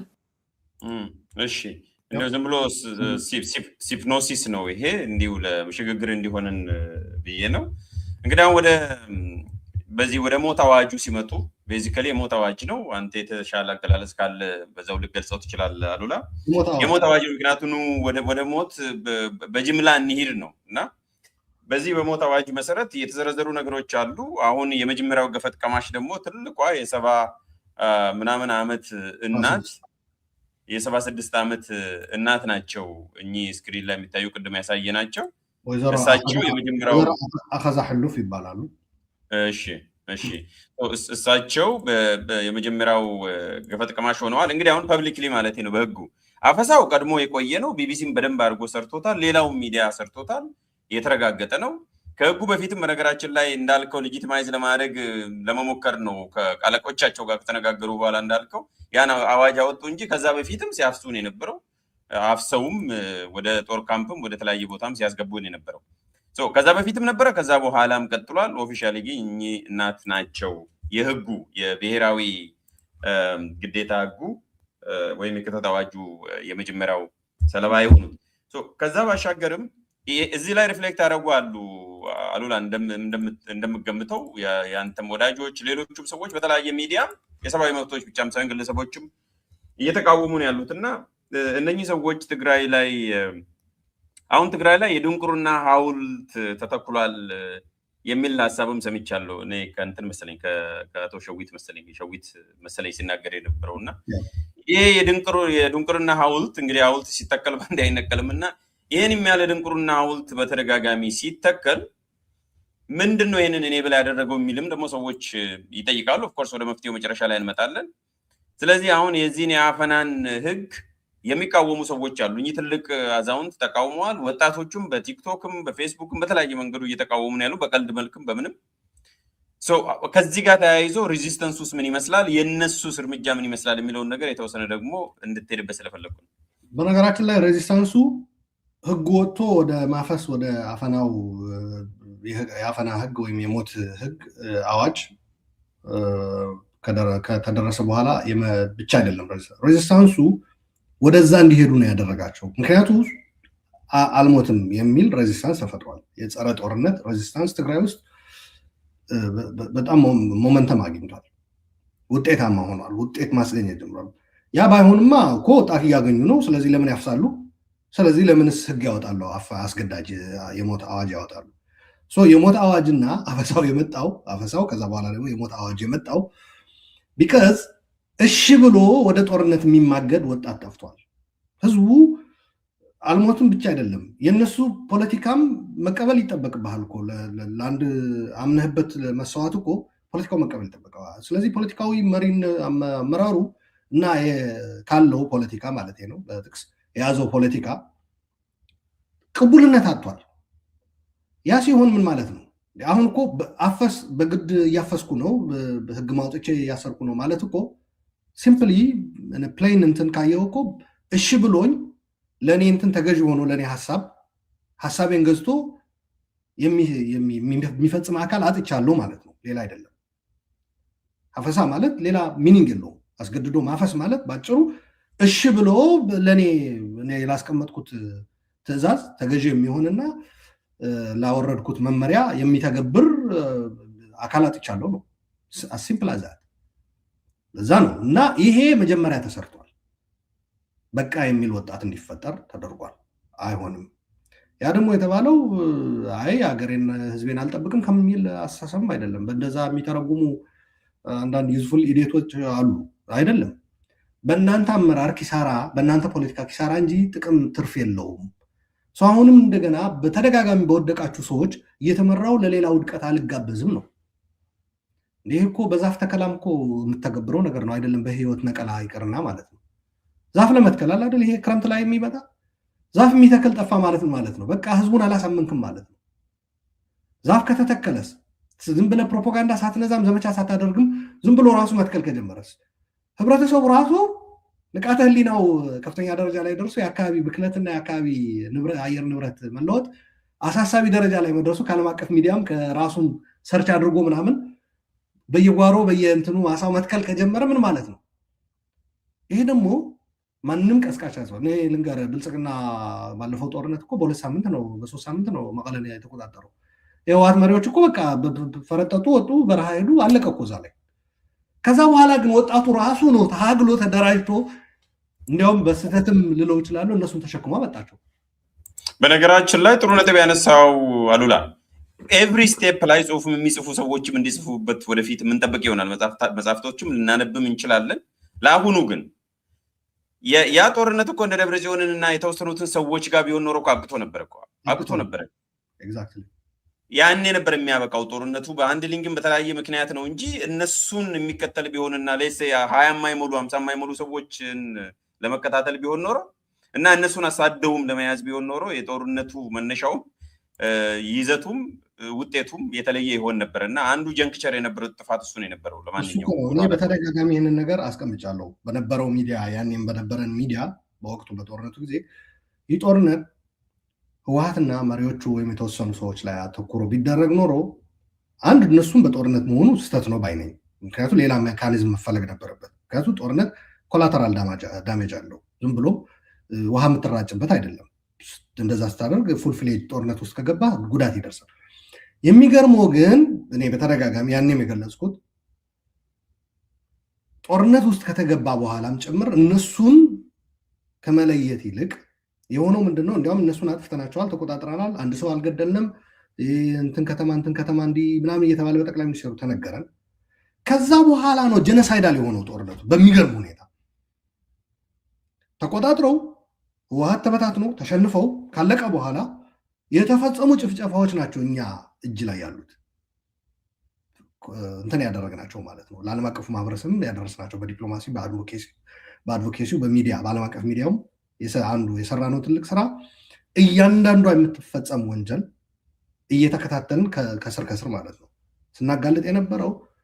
ጦርነቱ አለቀ ተብሎ ከተነገረን ዓለም አቀፉ ማህበረሰብ እቺ ትንሽዬ እኮ የሎው ኢንፎርስመንት ኦፕሬሽን ነበረች፣ ጨርሰናል፣ ተረጋጉ፣ ብዙ አታካብዱ ምናምን ተብሎ ከተዘጋ በኋላ ከዛ በኋላ የነበረ መደፈር፣ በተለይ የሻዕቢያ መግባት፣ የአማራ ኃይሎችና ሚሊሻ ፋኖ ደግሞ ወደ ምዕራብ ትግራይ መግባት ካታስትሮፊክ የሆነ እንትን ነው የፈጠረው። በቃ ጅኒው ከጠርሙሱ ወጥቶ የማትቆጣጠራቸው ኃይሎች ሊሆኑት እነሱ ይደፍራሉ፣ ይገላሉ፣ ያፈናቅላሉ። ኤትኒክ ክሊንዚንግ እንደ ጉድ ነው። ሻዕቢያ ጭኖ የሚወስደውን ይሄ ራሳቸውም አምነዋል። አሁን በነገራችን ላይ የፌዴራል ጠቅላይ ሚኒስቴሩ በዋናነት የሚችለውን ጭኖ የማይችለውን እያቃጠለ እያወደመ እያፈረሰ፣ ሌላ ቀርቶ የጀኖሳይዳል የሆኑ ካምፓይኖች እንደምታውቃቸው መሰረተ ልማት በተለይ ውሃ ህይወትን ያስቀጥላሉ ተብሎ የሚታሰበው አዝርዕት ሲድሊንግ ቀጣይ አዝመራ ላይ ሃርቨስት ላይ ገበሬው አርሶ አብቅሎ ሊበላ ነው በሚል ስሌት ማለት ነው። እና የሞፈርና ቀንበር የመስበር የማቃጠል ሲጠይቋቸው ደግሞ ትግርኛ እኮ ነው የምትናገሩት እንደኛ ሻዕቢያዎችም ማለት ነው። ለምንድን ነው እንዲህ የምታደርጉት ሲሏቸው እናንተ እኮ እንድትኖሩ አልተፈቀደላችሁም። ጀኖሳይዳል የሆኑ እንትኖቹ የመጣው ከዛ በኋላ ምክንያቱም ተደራጅተው እንደገና ይመጣሉ። ስለዚህ እንዳይደራጁ ህዝቡ መመታት አለበት የሚል ሰፊ የሆነ በተለይ በሻዕቢያ የተዘጋጀ ዶክመንት እጃችን ውስጥ የገባ ዶክመንት አለ ያዘጋጀው ሻዕቢያ ማለት ነው። እድሜ ለይቶ ከዚህ እድሜ እርከን ወደዚህ እድሜ ያሉት መመንጠር አለባቸው የሚል ወጣቶችን በተለይ ታርጌት ያደረገ ማለት ነው። ሴቶቹን ሲደፍሯቸው እናንተ እኮ ይሄ ማህፀን እኮ የተረገመ ነው ሊወልድ አይገባም፣ ትግራዋይ መውለዱ ይሄ ማህፀን ወንጀል ፈጽሟል፣ ደምሽ እያነጻሁት ነው ምደፍርሽ፣ ከትግራይ ወደ ሌላ እየቀየርኩት ነው። እነዚህ ነገሮች ሲመጡ ወል ያኔ ወጣቱ ለምን ትቀሰቅሰዋለህ? ሲጀመር እየሆነው ያለ ሪያሊቲ ነው። የተሰጠው እድል ወይ መታገል ነው ወይም ደግሞ መሞት ነው። ሴቷ የተሰጣት እድል ወይ ወጥታ ብረት ተሸክማ ጠመንጃ ይዛ መታገል ነው መፋለም ነው ወይም ደግሞ መደፈር ነው። ሻዕቢያ ደፋሪ ብርጌድ አስገብቷል ወደ ትግራይ። ደፋሪ ሆን ብሎ አንድ ብርጌድ በሽተኞች ያሉበት ማለት የኤችአይቪ በሽተኛ የተሰበሰቡበት ብርጌድ አቋቁሞ ደፋሪ ብርጌድ፣ ዘራፊ ብርጌድ፣ እቃ ንብረት ጭኖ የሚያመጣ አሻጎልጎል የሚባል ከአስመራ ወጣ ብሎ ነው መሰለኝ ኤርትራን በሳተላይትም ጭምር ያገኘ ነው እንትን ነው እሱ የትግራይ የተዘረፈ መኪናና ንብረት የተከማቸበት ማለት። ከዛ የካቶሊክ ቸርች ታስታውሳለህ ሞገስ? የኤርትራ ካቶሊክ ቸርች እዛ ውስጥ ትንሽ ሻዕቢያን ሬዚስት ከሚያደርጉ ተቋማት አንዷ ናት። እዛ ውስጥ ሆነው የካቶሊክ ቸርች ከትግራይ ተዘርፎ የሚመጣ እቃ እንዳትገዙ እግዚአብሔርም አይወደውም ብለው መግለጫ ወጡ። ኤርትራ ውስጥ ነው የምልህ። ዘርፎ አሁን ሰሞኑን የጽምዶ ምናምን ብለው ኳስ ጨዋታ ነው ምናምን ተብሎ የሆነ ዝግጅት በዓል ነው የሆነ ማርያም ኦር ስላሴ ተብሎ ድንበር አካባቢ ሲመጡ ተጭነው የመጡባቸው ኤርትራውያን ባሶች ከትግራይ የተወሰዱ ናቸው። ሻዕቢያ ለዘመናት ኤርትራን ዘግቶ አቆርቁዞ አደንቁሮ በሚገዛበት ወቅት ኢነትሬ የሚባሉ መኪኖችና ድሮ የነበሩ ኢትዮጵያ ውስጥ የምናውቃቸው የጭነት መኪኖች ብቻ ነበር የነበሩ። ይሄ ዘመናዊ ኢትዮጵያ ውስጥ የምታያቸው መኪኖች አልነበሩትም። ቅጥቅጥ አይሱዙ ባስ ከትግራይ የተወሰዱ ጭኗቸው ነው የመጡት። በሚገርም ሁኔታ ማለት ነው። ሰው ፎቶ እያነሳ እነዚህ እኮ ከትግራይ ተዘርፈው የተወሰዱ ባሶች ናቸው። ሌላ ቀርቶ ድራማ ሲሰሩ ራያ ቢራና የሆነ አንድ ውሃል የዘረፉት ማለት ነው ያወደሙት ጭኖ የወሰዱት እዛ ላይ የኤርትራ ድራማና ፊልም ላይ ስትራይ እዛ ላይ ቁጭ ብሏል። እንዲያውም በጽምዶ የሄዱትን ሰዎች ሲቀልዱባቸው ነበር። የቤተሰቦች የቤት ቁሳቁስ እዛ ተሰቅሎ አላገኘህም ምናምን ብሎ ማለት ነው። ሰው ምን ልል ፈልጌ ነው፣ ጀነሳይዳል ትግራይ ሙሉ ለሙሉ የማጥፋትና የማውደም ስራ ውስጥ ተገባ። ወጣቱ ያኔ አማራጭ አጣና መታገልና መፋለም ብቻ ሆነ አማራጩ።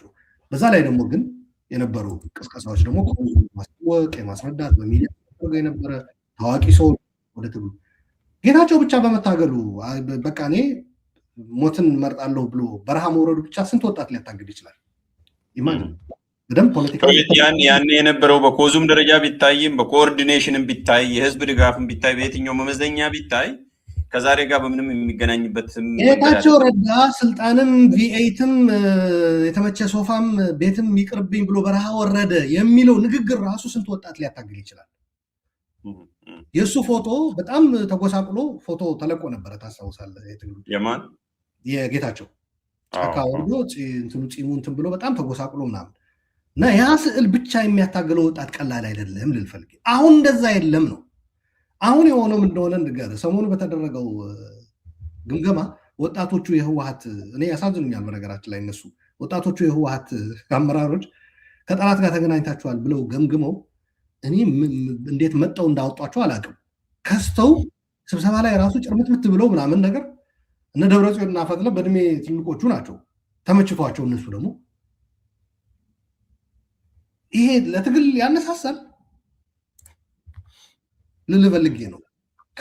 ደግሞ በአንድ እኮ ስማ በአንድ ዕቃ ሁለቴ ሶስት የመታለል የለም እኮ በተመሳሳይ አሁን እኮ 2013 ላይ ኮዝ እንኳን ባይኖር እንበል አሲዩም ነው ኮዝ ራሱ የለም ቢባል ያኔ ፈርስት ታይም ነው ዩፎሪያ ይኖራል፣ ፕሮፓጋንዳም ሊሸውድ ይችላል። አንድ ልትሸውድ ሲሆን አሁን እኮ ታውቃቸዋል እነኚህ ሰዎች ተሸክሞ ማምጣት ራሱ አንድ ስህተት ነው የነበረው። ቅድም እንዳልከው ተሸክመ ካመጣ በኋላ ደግሞ ባለፉት 4 ዓመታት ወይ 3 ዓመታት ከፕሪቶሪያ በኋላ ምን አደረጉልን የሚለው ሰው ይገመግማል። በጥቅምም ጉዳትም ያደርጋል። እንደገና ደግሞ ዛሬ ላይ ቁጭ ብሎ ሲያይ የሚታገለው ቡድን ወይም ደግሞ ወደ ጦርነትም ወደ ማህተም ምገባው ህወሓት ስንት ቦታ ተከፋፍሏል ራሱ። ሁለተኛ በደብረ ጽዮን በመከራ አንቴና ወይንም ደግሞ የመከራ ቀንድ ተታለ ለሶስቴ ለአራት ጊዜ ራሱን ፕሬዝዳንት ለማድረግ ቅድም የተናገርከውን ሰምራዝ እያደረኩ ምክንያቱም ደብረጽዮን ፕሬዝዳንት እስከሆነ ድረስ የሆነ አክሱም ከተማ ላይ ራሱ ፕሬዝዳንት ነው ብትለው በእርግጠኝነት ከብልጽግና ጋር አይደለም ከየትኛው መንግስት ጋር ከማንም ጋር ይሰራል እንኳን ጦርነት አይደለም እኔ እንዳውም ካሁን በኋላ እንትን ነኝ ብሎ ገዳም ሁሉ ሊገባ ይችላል ፕሬዝዳንትነቱን ከሰጣው የሆነ ሰፈር ላይ ይሄን ሁሉ ሰው ስለሚገመግም በደንብ ስለሚገመግሙ መሬት ላይ ያለው ደግሞ እንደውም ከኛ የበለጠ ስለሚገመግም ዛሬና 2013 ሰማይና ምድር ነው በምንም ሊገናኝ አይችልም ብዙ ቦታ የሚተከፋፈል አይልን ያለውና አንድ ጥያቄም ስለተጠ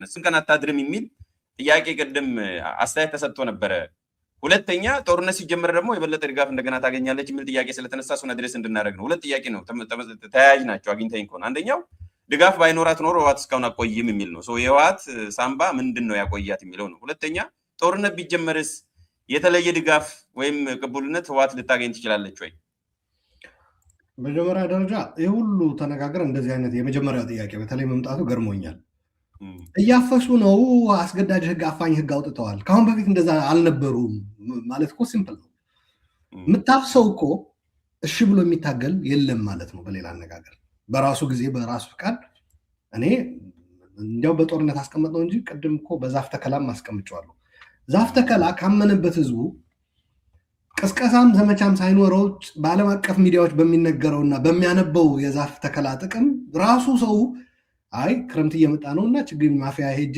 ራሱ መንግስት ሳያድለው ራሱ በብሩ ገዝቶ ጉልበቱን እንትን ብሎ ሄዶ ዕውቀቱን ተጠቅሞ ማለት ነው ማንም ሳይቀሰቅሰው ዛፍ ይተክላል የዛፍ መትከል ጥቅም ስለሚያውቅ የዛፍ መትከል ጥቅም አይ አልቀበለውም አያስፈልገኝም ያለ ሰውስ አስገድደህ ትከል ብትለው ምን ያደርጋል ስሩን ወደ ላይ አድርጎ ቅጠሉን ወደ ታች አድርጎ ይቀብረዋል እንደዛ ተደርጓል በኢህአዴግ ጊዜ በነገራችን ላይ ኢህአዴግ አንዱ የገመገመው ነገር ህዝቡ በጣም እኛን ከመጥላቱ የተነሳ የሚጠቅመው ነገር እንኳን ማር እንኳን ሰጥተነው ይመረረኛል በእናንተ ሲሆን እየመረረኝ ነው እንደ ማለት ደርሷል እና ይሄ ማስተካከል አለብን ብለው ገምግመው ነበር ተማሪዎች ሆነን የፖሊሲና የምናምን ስልጠና ሰጥተውን ነበር ከምርጫ 97 በኋላ ታስታውሳለህ በየክልሉ ተማሪው ለረፍት እንደሄደ ሁሉም የሀገሪቱ እንትን ተሰብስቦ በየክልሉ ስልጠና ተሰጥቶ ነበር እና ምንድነው ያሉት የሚጠቅመው ነገር እንኳን አስገድደህ ላጉርስ ብትለው ማር እንኳን ያቀረዋል ነው ያስታውቀዋል ምናምን ነገር እና ለዚህ ምሳሌ ብለው በተግባር ደቡብ ክልል የተፈጠረ አሉ ህዝቡ ዛፍ ትከል ብለ ነው አልሰማ ብሎን ከዛ ባስገዳጅ ስናስተክለው የዛፉ ስር አለ አይደል ይሄ ፕላስቲኩ ቀደህ እስከናፈሩ ቁጭ የምታደርገው እሱም ወደ ላይ ቅጠሉ ደግሞ ወደ ታች ዘግዝቆት ይተክላል ያ ወይንም እንትኑን ከላው ላይ ላስቲኩን ከላው ላይ ሳያነሳ ይተክላል አይበቅልም እንዳይደርቅ ያደርጋል ያ ሶ በከፋ መልኩ ነው ግን የገለጸው ገልብጦ ማለት ነው ቅጠሉ ይሄ ምንድነው ሜሴጁ ካልከኝ ዲፊያንስ ነው ሬዚስታንስ ነው አልተቀበልኩህም ነው አላመንኩብህም ነው የምትለው ጉዳይ ማጭበርበር ነው ሸቃጭ ነህ አንተ በስዋዕት ምናምን የምትለው ሸቀጥ ነው ብሎ ፈርጆሃል ማለት ነው ወደዚህ ወደ ኮንቴክስቱ ስናመጣው ማለት ነው ወደዚህ አሁን እየተወያየ ይሄን እንደውም አሉላ በጣም እያስታወስከኝ እኮ የታሪክን እያስታወስከኝ ነው እኔም ጣልቃ ምገባውና ወደ ጦር ሜዳስ ብትወስድ ኢፌክቲቭ ይሆናል ወይ አሁን አስገድደ ይሄንን አናሎጂ እንድንጠቀም ወሰርከው የደርግ ጊዜ ምን አልከው ታስታውሳለህ በጣም ሂስቶሪክ የሆነ የመንግስቱ ኃይለማርያም ንግግር ጌጡን ብትወጋው ያለው ላይ አንድ ንግግር አለ ምን ያለው ማሹ እኮ መንገድ ላይ ነው ዘሎ የሚሞተው አለ ካስታውስ በደንብ አስታውሰዋለሁ መንገድ ላይ ነው ዘሎ የሚሞተው ማለት እኮ በግድ ነው ማለት ነው የወሰድከው ሰውየው በዛ በጥይት ከሚሞት መንገድ ላይ ይሞታል ወይም ጥይት አይተኩስም ሄዱና እሱ ፌመስም ብቻ ሳይሆን በጣም ስለሚያስቀኝ ንግግር ደግመው ነበር ብዙ ጊዜ እና ምንድነው የሚለው መንግስቱ ግንባር ላይ ሄጄ እሞታለሁ ማለት አንድ ነገር ነው ጥይት ይመታኛል እሞታለሁ ማለት ገና ለገና ግንባር ሄጄ እሞታለሁ በሚል ከመኪና ዘሎ የሚሞት ሰው ነው የምትልኩልን ያለው ስለዚህ አፈሳ ምን እንደሆነ ከዚህ በላይ እንትን ነው በነገራችን ላይ ያኔ ምን ይሉ ነበር ኢህአዴጎች በትግል ጊዜ ኢቭን ከገቡ በኋላ ፕሮፓጋንዳ ሲሰሩ የደርግ ቪዲዮ እየተጠቀሙ የመንግስቱ ደርግ የተሸነፈው አስገድዶ የሚያፍሰው ሰራዊት ይልክና በቀላሉ ይማረክ ነበር አይዋጋም ነበር የዛን ጊዜ የደርግ ሻዕቢያ ምን ብለው ይተቹት ነበረ? የቅርቡ ለማዕቀብ ሲዳርጉት ራሱ በኋላ እንመጣበታለን። ለማዕቀብ ሲዳርጉት ሻዕቢያን በኢህአዴጎች ምን ይሉ ነበር? የኤርትራን ህዝብ አስገድዶ የኤርትራን ወጣት ወደ ውትድርና እያስገባ ኤርትራን እስር ቤት አድርጎ ሲኦል አድርጎ ነው ኤርትራውያን ወጣቶች ተሰደው መጥተው ኢትዮጵያ ውስጥ ስደተኛ ካምፕ እየኖሩ ያሉ ብሎ እኮ እነመለስ ይነግሩን ነበር። ይሄ እኮ የኤርትራ መንግስት አፋኝነት ለማስረዳት እኮ ኢህአዴጎች በየሚዲያው ዶክመንተሪ ይሰሩበት ነበር። ግንቦት ሰባትንና ሌሎችን ሻዕቢያ የሚያሰማራቸው ድርጅቶችን ለመተቸት ከዚህ ኃይል ጋር እንዴት ትሰራላችሁ? የገዛ ዜጎቹን አፋኝ ሆኑ እንደዚያ። አሁን ማን ነው ከዚህ ኃይል ጋር እየሰራ ያለው? ከመስራትም አልፎ ጭራሽ የእሱን አሰራርና ሀሳብ ወስዶ እየተገበረ ያለው ይኸው። ሻዕቢያን ሲከሱበት የነበረ ህወሓቶች ሻዕቢያ አፋኝ ነው፣ ወታደራዊ ባርነትን ብሔራዊ ባርነትን ማባሪያ የሌለው ተግብሮ የኤርትራን ወጣት በገፍ ከሀገሩ እንዲሰደድ እያደረገ ነው ያሉን እኮ አሁን ምን ብለው ነው የለጠፉት?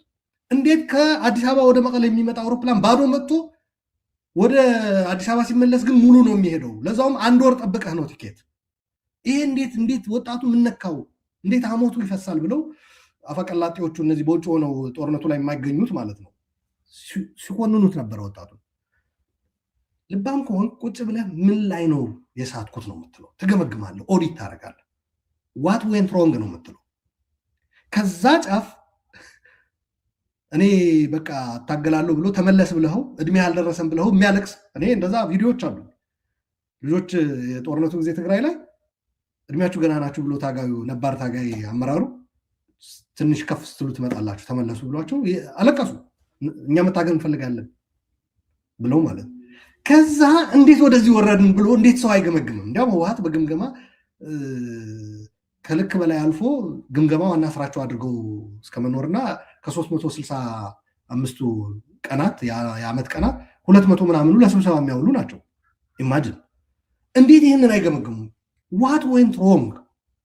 ምን ብናጠፋ ነው እንዲህ ሆነው? ህዝቡ ለምንድነው የተጸየፈን? ለምንድነው ወጣቱ እየሸሸ ያለው? አንታገልም እያለን ያለው ለምንድን ነው? ቅድም ያልከው በተመሳሳይ እቃም ስትቀሰቅስ እስኪ ቀየር እናድርገው እኮ ይባላል። ደብረጽዮን የሚባል እቃ አንስተን በሌላ እቃ እስኪንተካ ይባላል እኮ።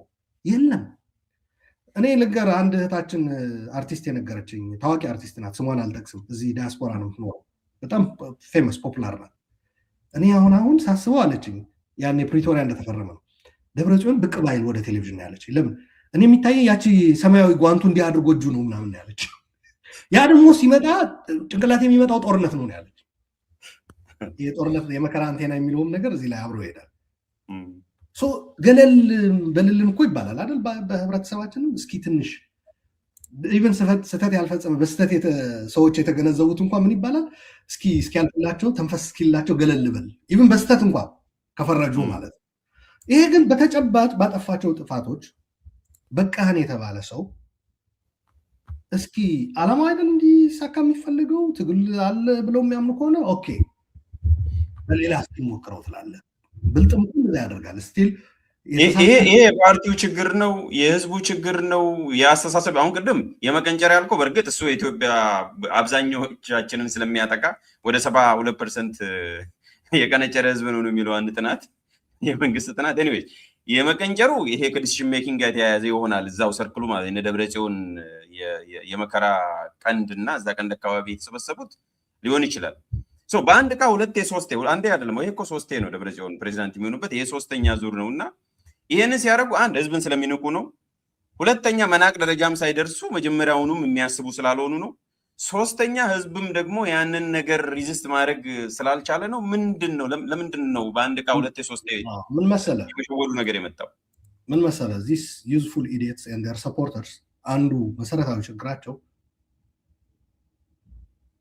ልክ የሆነ ህዝብን ሊጠቀም የሚችል ነገር እልህ ውስጥ ገብተው ከገመገሙት በፍጹም አይሰሙም። የትናንቱ ማዕቀብ ሃርድላይነር ነው የሚለው። ሃርድላይነር ትርጉሙ ጠፍቷቸው ትናንት ሲራኮቱ ነው። ምን ማለት ነው ብሎ ራሳቸው እኮ አንዱ አሸባሪ ማለት ነው ብሎ ራሳቸው ሚዲያ ላይ ቀርቦ ልክልሃለሁ፣ ትሰማዋለህ። በትግርኛ ነው ያደረጉት ውይይቱ፣ የነሱ ማውስፒስ ነው ሚዲያው። እዛ ላይ ቀርቦሽ አሸባሪ ብሎ ጋዜጠኛው አረ አሸባሪ አይደለም አክራሪ ማለት ነው። ሃርድ ላይነር የሚገልጸው ይህንን አስተሳሰብ ነው። አሁን ያልነው የመቀንጨር ነገር ሃርድ ላይነር ማለት ደረቅ ግትር ማለት ነው። ፕራግማቲስት ያልሆነ ማለት ነው። በፖለቲካ በዲፕሎማሲ ብትሄድ ማለት እኛ የኋላ ቀርነት ቡድን የምንለው ማለት ነው። እኔ ያችን ቃል አስተዋውቄ አሁን ቋሚ እንትን ሆናለች በሚዲያው በየእንትኑ ኦል ዘ ዌይ እስከ ናሽናል እንትንም ጭምር ይጠቀሙባታልና ጉጅለ ድሕረት የምንለው በትግርኛ ማለት ነው። ድሕረት ማለት ኋላ ቀርነት ነው። ጉጅለ ቡድን ነው። የኋላ ቀርነት አስተሳሰብ ነው ቪክቲሞች ናቸው። ፖለቲካው በጣም በጣም በጣም ኋላ ቀር ነው። ሞገስ በዚህ አጋጣሚ ልንገር፣ አልዘመነም። አሜሪካ አምጥታ 40 ዓመት ብታኖረውም በቃ ምንም የለም። ታጥቦ አይጸዳም። በቃ የፓርቲና የመንግስት መስመርና በጅ ብዬ የሰራሁት ያደረኩት ሙከራ የገጠመው ፈተና ብነግርህ ከጦርነት በፊት ወይ በፊት ነው እያወራሁ ያለው ከህወሓት ጋር ባልነበረን ጊዜ ማለት ነው። እስኪ አትሊስት ወዳጅ ሆነህም እኮ ስትመክር ትሰማለህ አይደል? የተወሰነ እድሉም ትጠቀምበታለህ። ይሄ መስመር ማበጀቱ በመንግስትና በፓርቲ እንደ ህዝብም መንግስትም ፓርቲም ተሆኖ እስከመቼ? ፓርቲ ነው መሆን ያለበት። ይሄ በዚህ መድረክም በተደጋጋሚ ተናግሬበታለሁ ታውቃለህ። ፓርቲም መንግስትም ህዝብም ሶስቱም አንድም ሶስትም ነን የሚል ነገር ይጎዳናል። ሌላ ቀርቶ ህዝቡና ፓርቲው አንድ ናቸው ብለው የሚጨፈጭፉን እንኳ ራሱ እድል እየሰጠን ነው። እና እኛው ራሳችን ለምንድን ነው ይህንን ማንቀይረው? ይህንን አካሄድ ስትል አሁንማ የሆነ አረጋዊን አጥር ነቀነቅ ነው ትባለው። አሁን በማይመጣው የሌለ ድፍረት እናት ደውላም ወላጅ ልጅ አይደለም ልትልህም ትችላለች። ታጋይና ከአሁን በኋላ አላውቅም። አንድ ልጅ እንደዛ ያጋጠመው ልጅ ስላለ ነው። አባቱ ተሰውቷል፣ እናቱ ታጋይ ነበረች፣ አባቱም ታጋይ ነበረ፣ ተሰውቷል። እሱ ያቺ መስዋዕት የሰጠችኝ መብት ልጠቀም እስኪ መናገር ነው አይደል? አንዱ አመጣንላችሁ የምትሉ መብት ብሎ ኤክሰርሳይዝ ሲያደርግ አሁንማ ሰማዕታቶችን መካድ ጀመርክ ብላ አሁን ለነገሩ ትግራይ ላይ ህወሓትን መቃወምና መንፈስ ቅዱስን መሳደብ እኩል ነው ይባል ነበርና ፈልጌ ነው። ግን አንድ ላቀረቡት ጥያቄ ተመልካቾቻችን ለቤተሰቦቻችንም ላነሳነውም ርዕስ ይሄ እየተቀየረ ነው፣ ይቀየራል፣ እየተሰበረ ነው። ብዙ ዋጋ ይጠይቃሉ። ያው ብዙ ዋጋ እያስከፈለን ነው ወይ? አዎ። ፐርሰናሊ ዋጋ እየከፈልኩ ነው ወይ ካልከኝ ከጠየቀኝ አዎ። ይህ አሁን አረጋዊ አጥር መነቅነቅ መዳፈር እንደሆነ አውቃለሁ። በዛ ደረጃ የሚፈረጅ ማለት ነው። ነሰሰሊ ሊትራሊ አሁን አረጋዊ አጥር አይደለም እያወራ ያለሁት፣ ወደዛ ደግሞ እንዳይወስዱ በእምነት አራከሰ ምናምን ብሎ ነው። የአቡነ አረጋዊን አጥር የመነቅነቅ ያክል ተደርጎ የሚወሰደው ይሄ ፓርቲና መንግስት ይለያዩ፣ ህዝብና ፓርቲ ይለያዩ። ፓርቲ ራሱን ይቻል፣ ከቻለ አቅም ካለው ይሩጥ፣ ካልቻለ ደግሞ አልቻልኩም ብሎ ጥጉን ያዝ። እኔ በፓርቲ ጉዳይ አያገባኝም፣ እዛው ራሳችሁን እዛው በጸበላችሁ ራሳችሁን ቻሉ ማለት የአቡነ አረጋዊን አጥር የመነቅነቅ ያክል አድርጎ የመውሰድ ነገር ሊያበቃ ይገባል ብለን ዋጋ እያስከፈለንም ቢሆን ሄደንበታል። እኔ ያደገ ሀገር አነሰን በዛም እዛ ሀገር ትምህርት የወሰደ እዛም አነሰን በዛም ብዙ ዓመታት የኖረ ሰው በዚህ ኋላቀር የሆነ አስተሳሰብ ተዘፍቆ ሳይሆን በጣም አዝናለሁ። በእድሜም ከኛ ብዙ የማይርቅ ማለት ነው። በተለይ በእድሜ የገፋው የድሮ የፓናሶኒክ ትውልድ ይገባኛል። የእነሱን አፈቀላጤ ሆኖ የሚናገር ግን ምንድነው መሆን እየተፈለገ ያለው? ባደገው ሀገር እኮ እንደዚ አይነት የለም። በምንኖርበት ሀገር ፓርቲና ህዝብ አንድ አይደለም። ስለዚህ ይሄ እየሰበር ነው፣ ከረጢቱ እየቀደድ ነው። ይሄ የምናደርገው ግን ለብልጽግና ብለን ለሌላው ለተቀረው ኢትዮጵያ የሆነው ቲፒኤልኤፍን የሚቃወም ብለን አይደለም። ለማን ስንል? ለራሳችን ስንል፣ እንደ ትግራይ ማለት ነው። ከዛ ደግሞ የአስተሳሰብ ጸጋው ለሌላ ተርፎ በሌላውም ቀጠናውን በለው በሀገሪቱም በለው የዚህ አይነት አስተሳሰብ ቢኖርም በሰላም የመኖር እድላችን እየሰፋ ስለሚሄድ ያሉ ልዩነቶች በጠመንጃ ሳይሆን በሀሳብ እንድንፈታ አንድ ሰው የምታይበት መነጽር በቃ ፓርቲ ነው፣ ተለይቷል።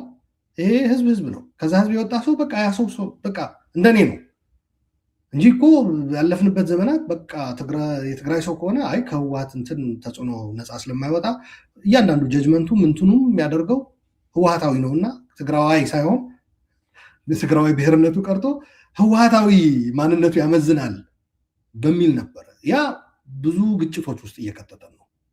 ያ ቀርቶ ይህ ሰው እንደ ሰው ከትግራይም እንደ ትግራዋይ የራሱ የሆነ አስተሳሰብ ሀሳብ ይዞ ነው እየሞገተ ያለው።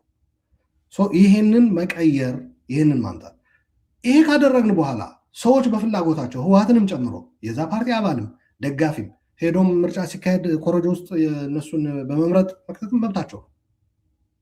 እየተቸገርን ያለ ነው ማንነታችሁ ጭምር ህወሓት ነው፣ ከዚህ ይወጣለሁ ብትል ደግሞ የጠመንጃ አፈሙዝ በዛ ነው የምንነጋገረው የሚለው ፖለቲካ ነው። ይህንን መስበር እየሰራን ነው። ዓለም አቀፋዊ ምስልም እየያዘ ነው። አሁን ይህንን የመስበር ስራ እየሰራን ነው ልላቸው ፈልጋለሁ። የትግራይ ህዝብ ድጋፍ ባያገኙ ኖሮ ቲፒኤልኤፍ ሰርቫይቭ አያደርጉም ነበር እስካሁን ድረስ የሚለው እዛ ላይ እኮ ነው እየሰራን ያለ ነው። ያ ስለሰራን ሬዚስታንሱ ስለመጣ እኮ ነው ወደ አፈና ህግና ወደ ጠመንጃ ወደ ማፈስ የገቡት እንጂ እኮ አድርገውት አያውቁም ነበረ እኮ ካሁን በፊት። እዚህ ደረጃ ላይ አደርሰናቸዋል። የ76 ዓመት እናት ወደ ማሰር አደርሰናታል ህወሓትን።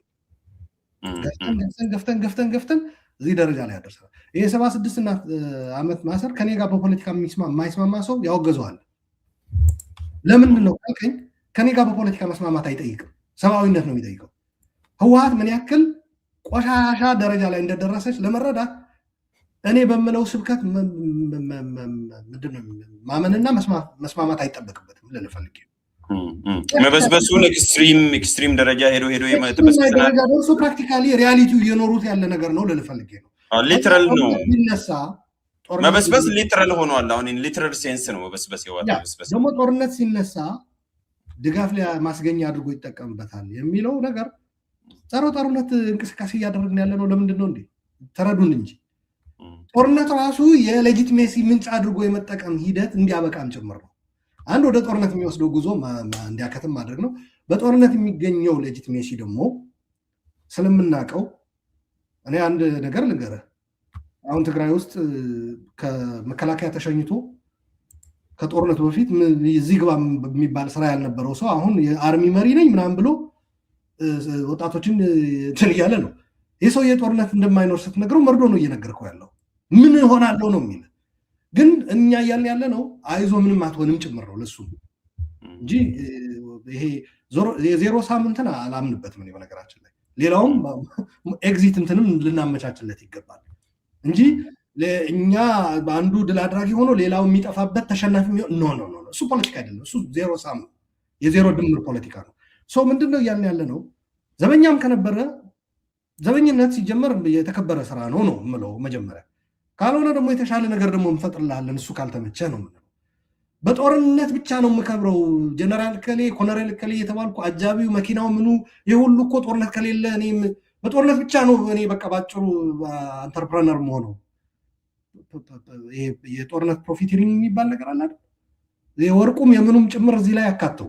በነገራችን ላይ ይሄ ጦርነት ከሌለ የወርቅ እንትኑም አይኖርም፣ ካላፈስኩ የጥቅሜ እንትን አይደረግልኝም የሚለው ሌላ አማራጭ ማምጣት አለብን። ፖለቲካው መዘመን አለበት የምለው ይህንን ግምት ውስጥ በማስገባት ነው። ሌላው ተሸናፊ ሆኖ የሚወጣበት ሳይሆን ዊን ዊን ህዝቡ ከጥቃትና ከውድመት ወጥቶ እነሱ ደግሞ በሰላም ጊዜ መኖርና መስራት፣ ልጆቻቸውን ማሳደግ። ጨለማ ልናደርግባቸው አይገባም። በነገራችን ላይ ህይወታቸው እንጂ አንዳንዶች ጨለማ ነው የሚታያቸው። እውነት ልንገርህ የጦርነት ካልተካሄደ ሰራዊት ካልመሩ ጦርነት ካልተካሄደና ሰራዊት ካልመሩ ዘበኛ ሆኖ ራሳቸውን የሚያገኙት ሰዎች ሊኖሩ ይችላሉ። ማንም ዞር ብሎ ማያየኝ ይሄ ሁሉ ክብር አሁን ከየት አገኘው ነበረ? ጦርነት ስላለ ነው እንጂ የሁሉ ክብር የመጣው የሁሉ ጥቅም በዚህ ጦርነት የግላቸው ጦርነት ለነሱ የግላቸው ህልውና ነው በሚለው በሚዲያውም በዳያስፖራውም አለ ይሄ ችግር በነገራችን ላይ እሱ መፍትሄው ላይ እንዳቆይ ስለፈለኩ ነው። መፍትሄ አድርገን መሀል ላይ ይሄ ርዕስ እንዳይረሳ ነው ጊዜ ኦልሬዲ ስለወሰድን በሌላው ይሄኛውም እንድንሄድበትና ይዤ በመፍትሄ እንመለስበታለን። የቀረው ይሄ ትላንትና ወደ ወጥቶ ነበር እንዳልኩ ብዙ ሃርድ ላይነር ምንድነው ምንድነው ያስባለውም አንዱ መግለጫ ይሄ ነውና ዩኤስ ዲፓርትመንት ኦፍ ስቴት ይሄንን አስታውቋል። ትላንትና ማዕቀብ ነው ቤዚካሊ ወይም ሳንክሽን ነው።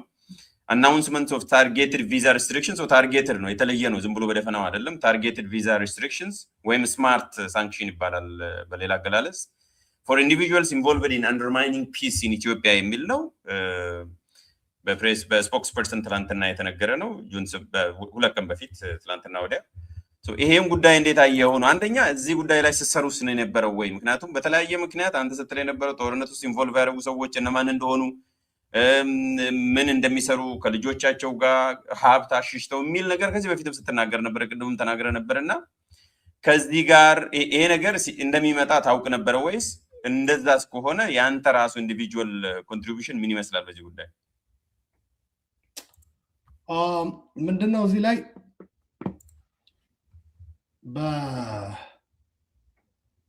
ምንድነው የምትለው? በዚህ ከማዕቀቡ ጋር በተያያዘ በአቶ መለስ ይመስለኛል በአንድ ወቅት ከኤርትራ ጋር በተያያዘ ማዕቀብ በሚመለከት ጥያቄ አንስቶ ነበር። አንድ ጋዜጠኛ ምንድነው ብሎ የጠየቀው ማለት ይሄ ማዕቀብ እንዲደረግ በኤርትራ ላይ የእናንተ አበርክቶ ምን ነበረ፣ የእናንተ አስተዋጽኦ ምን ነበረ የሚል ነገር ነበር። ምንድነው የመለሰው? መለስ በወቅቱ ከማንም በላይ ይሄ ማዕቀብ በኤርትራ ላይ እንዲደረግ የተባበረን ሻዕቢያ ራሱ ነው የሚል መልስ ነበር የሰጠው። ሻዕቢያ የሚያደርጋቸው እና ተላላኪዎቹ የሚያደርጓቸው ድርጊቶች ከስር ከስር እየተከታተል እኛ ሰንደን ለሚመለከተው አካል ማድረስ ነበረ። ሌላ ቀርቶ እንዲያውም አስታውሳለሁ በኤርትራ ቴሌቪዥን የሚደረጉ የትግርኛ ፕሮግራሞች ላይ አፍሪካውያን ጭምር የሚሰድብ ፕሮግራም ይሰራ ነበር ሻዕቢያ እና በአፍሪካ ህብረት ስብሰባ ላይ ያ ተተርጉሞ ለሀገራቶቹ ይሰጣቸው ነበር እና የአፍሪካ ህብረት በ53 ድምፅ ይመስለኛል ሻዕቢያ ላይ ማዕቀብ እንዲደረግ ቮት ያደረገው ኤክሰፕት ዋን ካልተሳሳትኩ፣ የተቀሩት እንዳለ ነው ቮት ያደረጉት ሻዕቢያ ላይ ማዕቀብ እንዲደረግ ማለት ነው። ምንድነው ይሄ ካልከኝ የድርጊታቸው ውጤት ነው አንድ ማየት ያለብን። ምሳሌው የሚያነሳውት ለዛ ነው። አሁን በቀዳሚነት ይሄ ነገር መታየት ያለበት ከትግራይም ከሎካል ፖለቲካም በበለጠ ቀጠናዊው ሁኔታ ነው።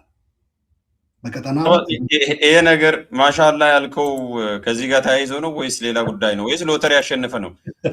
ሎተሪ ያሸነፈ ነው።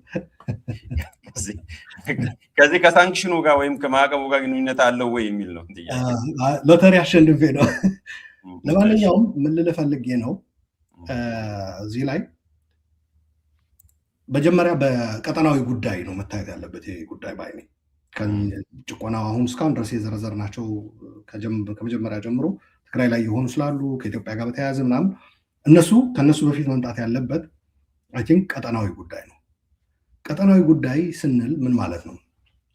አሜሪካኖች በተለያዩ ቀጠናዎች ብሔራዊ ጥቅም አላቸው።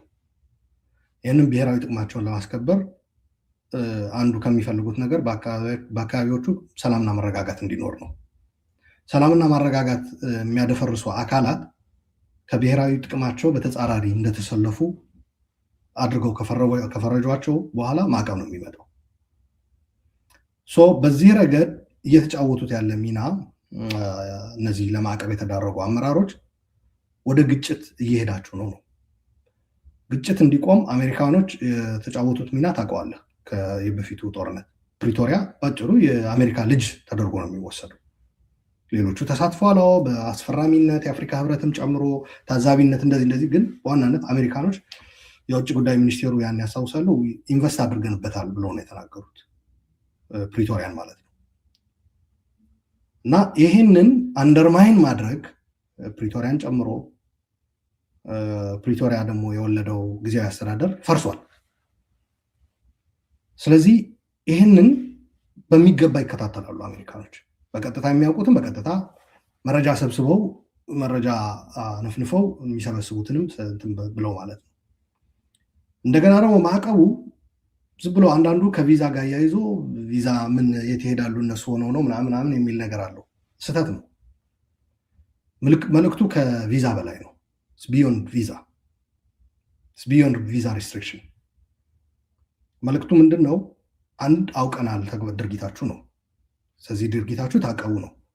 ሁለተኛ ቪዛ ሪስትሪክሽን በነገራችን ላይ የመጀመሪያው እርምጃ ነው እንጂ እኮ ከቀጠልክ እኮ ይቀጥላል። እያለ ይቀጥላል። የአሴት ፍሪዝ ማድረግ ይመጣል። ሌሎችም ነገሮች ይከተላሉ። በወንጀል ተጠያቂ የምትሆንባቸው፣ የምትፈረጅባቸው፣ ዴዚግኔት የምትደረግባቸው ከአሸባሪነት ጀምሮ እስከ ኦል ዘ ዌይ እስከ ዎር ክራይም፣ ጀኖሳይድ ምናምን የሚባሉ ማለት ነው። በግጭት ከቀጠለ እልቂት ከቀጠለ እና ይሄ አንዱ ነው። ሁለተኛ በምታደርጉት ነገር ደስተኞች እናውቃለን ብቻ ሳይሆን ደስተኞች አይደለንም ነው ሌላው መልእክት እንድምታ። ይሄ ድርጊት ደግሞ አንፈልገውም እንዲሆን፣ ወደ ግጭት ተመልሳችሁ እንድትገቡ፣ ጦርነት እንዲነሳ አሁን አንፈልግም።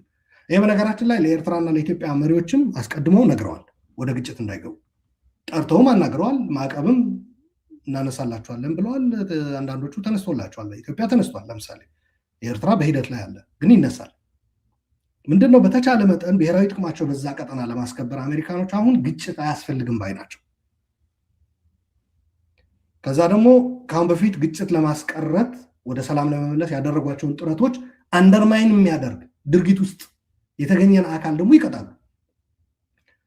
እና ወደ እንደዚህ አይነት ተግባር ሲገቡ አንዱ ኦልሬዲ የነበረ ማዕቀብ እንደ ቱል ተጠቅመው እናነሳላቸዋለን እና አደብ ግዙ የሚል ተጠቀሙበት።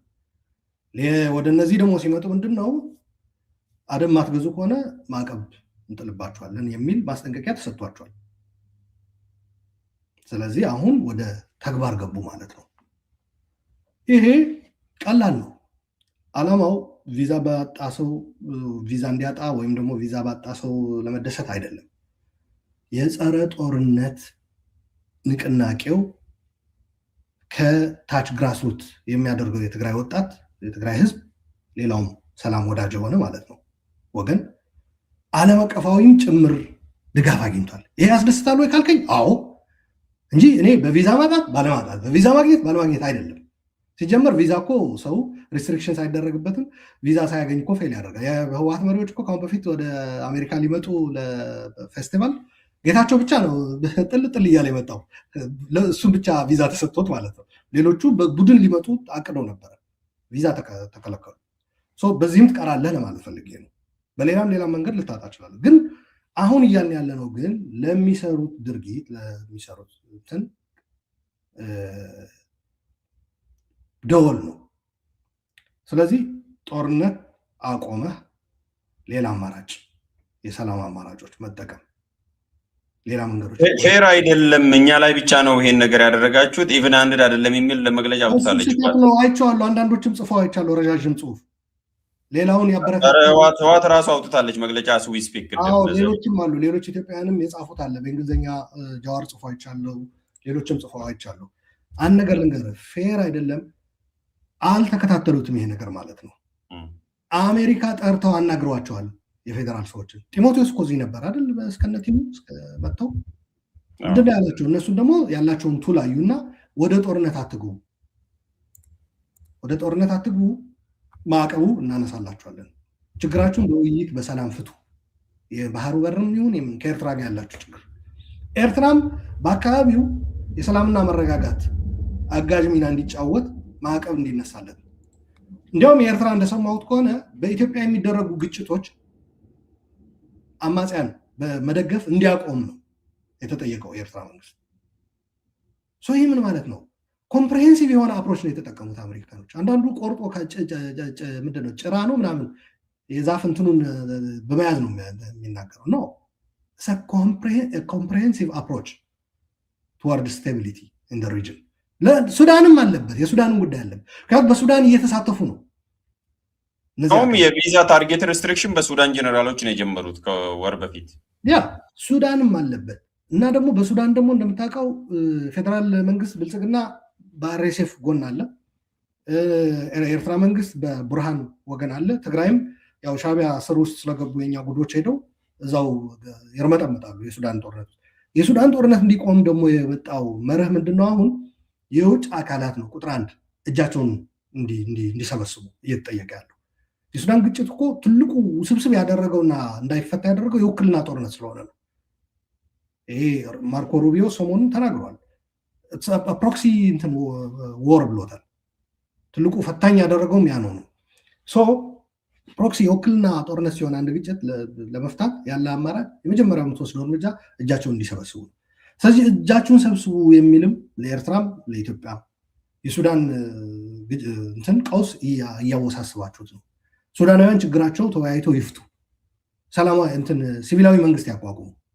የተጀመረ ኤፈርትም አለ በነገራችን ላይ ውጭ ሀገር የሱዳን ቀውስም ለማስቆም ጭምር ነው ልል ፈልጌ ነው። የትናንቱ የቪዛ ሪስትሪክሽን ትግራይን ወይም ኢትዮጵያን በማሰብ ብቻ አይደለም፣ ሱዳን ውስጥም እየተሳተፉ ነው። ሬንጀር ለብሰው የሱዳን ፍላግ ያለበት ሬንጀር ለብሰው ቪዲዮ ተገኝቷል የትግራይ ኃይሎች። ይሄ ቪዲዮ ዝም ብሎ መንደር ላይ ጠላ ቤት ላይ የሚቀር ቪዲዮ አይደለም። ትናንት ጀኖሳይድ ሲፈጽሙ እነ ብልጽግና እነ ሻዕቢያና እነ የአማራ ኃይሎች ቪዲዮ ተጠቅመን ነበር ዓለም አቀፍ መድረክ ላይ ስናጋልጣቸውና ለማዕቀብ ስንዳረጋቸው የነበረው። ተመሳሳይ ይሄ ድርጊት ሲመጣ እንዴት እየየ ይባላል? መጥኖ መደቆስ ነው እንጂ መጀመሪያ ድስት ጥዶ ማልቀስ አያስፈልግም እኮ። ስለዚህ ሱዳን ላይ እየተዋጉ እንደሆነ ማለት ምዕራብ ትግራይ ነፃ ለማውጣት በሱዳን በኩል ማለት እሱ ሌላ ርዕስ ነው።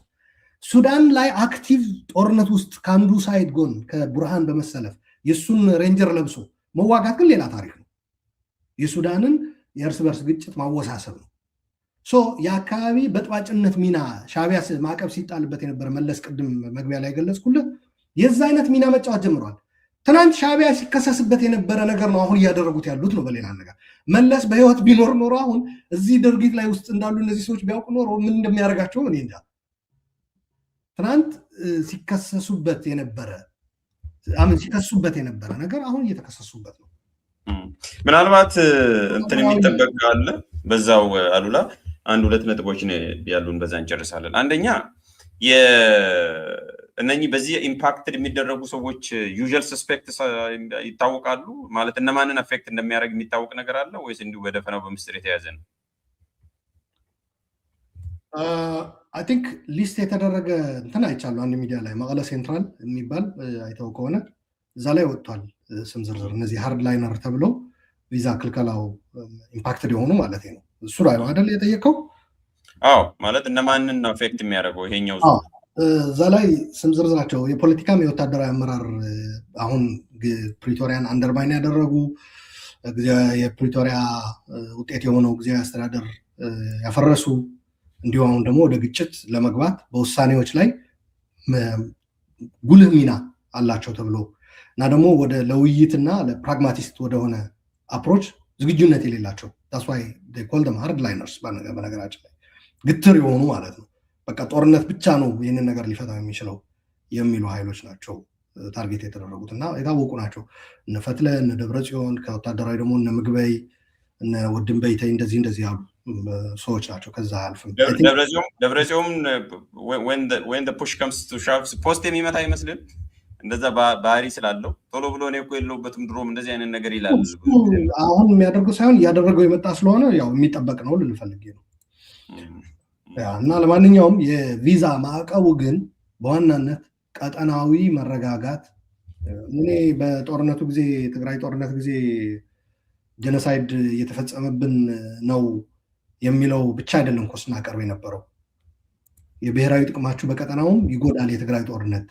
ለምሳሌ በትግራይ በቀጠናው ሰላም ማስከበር ብዛት ቁጥር ያላቸው የትግራይ ተወላጆች እየተሳተፉ ነው። በሶማሊያ በአብዬ በደቡብ ሱዳን እነዚህ ግን አሁን እየተበታተኑ ነው እየፈረሱ ነው። እዛ ያሉት የትግራይ ተወላጆች አመራሮቹ እየሸሹ ነው። ምክንያቱም ወደ ሀገር ቤት ከተመለስ እንገደላለን ብለው ይፈራሉ፣ እንታሰራለን ብለው ይፈራሉ። ስለዚህ ቀጠናዊ አለመረጋጋት እየተፈጠረ ነው፣ ቫኪዩም እየተፈጠረ ነው። ባጭሩ ለአሸባሪዎች ምቹ ሁኔታ እየመጣ ነው። በሱዳን የእርስ በርስ ግጭት ተመልሶ እንዲፋፋም ያደርጋል። ይሄ ታሳቢ ያደርጋችሁ የጦርነት የሚቆምበት መንገድ ፈልጉ። ምክንያቱም ቀጠናዊ ብጥብጥ ቀጠናዊ አለመረጋጋት ይፈጠራል። ያ ደግሞ የእናንተን ብሔራዊ ጥቅም ይነካል። ሲጀመር ለእኔ ብቻ አዝነህ እንዲያደርግልኝ አይባልም እኮ ማስረዳት አለብህ። ሊመጣ የሚችለውን የትግራይ ጦርነት ይዞት የሚመጣ ጣጣ ለእነሱም እንደሚተርፍ መንገድ ነው። አሁንም በተመሳሳይ ይህንን የሚመለከተናል የሚሉ ሰዎች አሁን ወደ ግጭት ከተገባ ብሔራዊ ጥቅማቸው በዚህ መልኩ ይጎዳል ብለውም አስረድተዋል። አሜሪካኖችም በራሳቸው የሚታዘቡት ነገር የሚያጠኑት አለ። ትልቅ ተቋም ትልቅ ሀገር ነው። ትልልቅ ተቋማት አሉት፣ ሪሶርስ አለው። ይህንን የቀጠናዊ ሊመጣ የሚችለው ትርምስ ለማስቀረት ቀውሱ ዝም ብሎ በትርምስ ብቻ የሚያልቅ አይደለም። ስደተኛ ፍልሰት ይኖራል፣ እያየነው ነው። ስለዚህ ይሄ ያሳስባቸዋል፣ አውሮፓም አሜሪካም ያሳስባቸዋል። ይሄ ነገር በአካባቢው አለመረጋጋት መኖር የንግድና የኢንቨስትመንት ያላቸው አምቢሽን አንደርማይን ያደርግባቸዋል። ሶ ይሄ በፍጥነት እንዲቆም እየሰሩበት ነው ያሉት ልፈልግ ነው።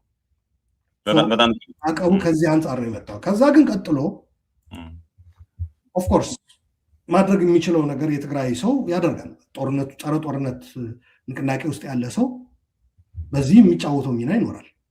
ምንድነው? ለምሳሌ ትግራይ ላይ እየተፈጸሙ ያሉ ነገሮች ማስረዳት፣ ልክ በባለፈው ጦርነት ስናስረዳ እንደነበረው ማስረጃዎችን አሰባስቦ ኮምፓይል አድርጎ መስጠት ግድ ይላል። ምክንያቱም እንደ ትግራይም ከቀጠናው ወረድ ብለህ ማለት ነው፣ እንደ ትግራይም ይሄ ነገር ጦርነት ቢከሰት አሁን ትግራይ ጦርነት መሸከም የሚችልበት ጫንቃ የለውም። የትግራይ ህዝብ አንድ ጥይት ድምፅ መስማት አይፈልግም።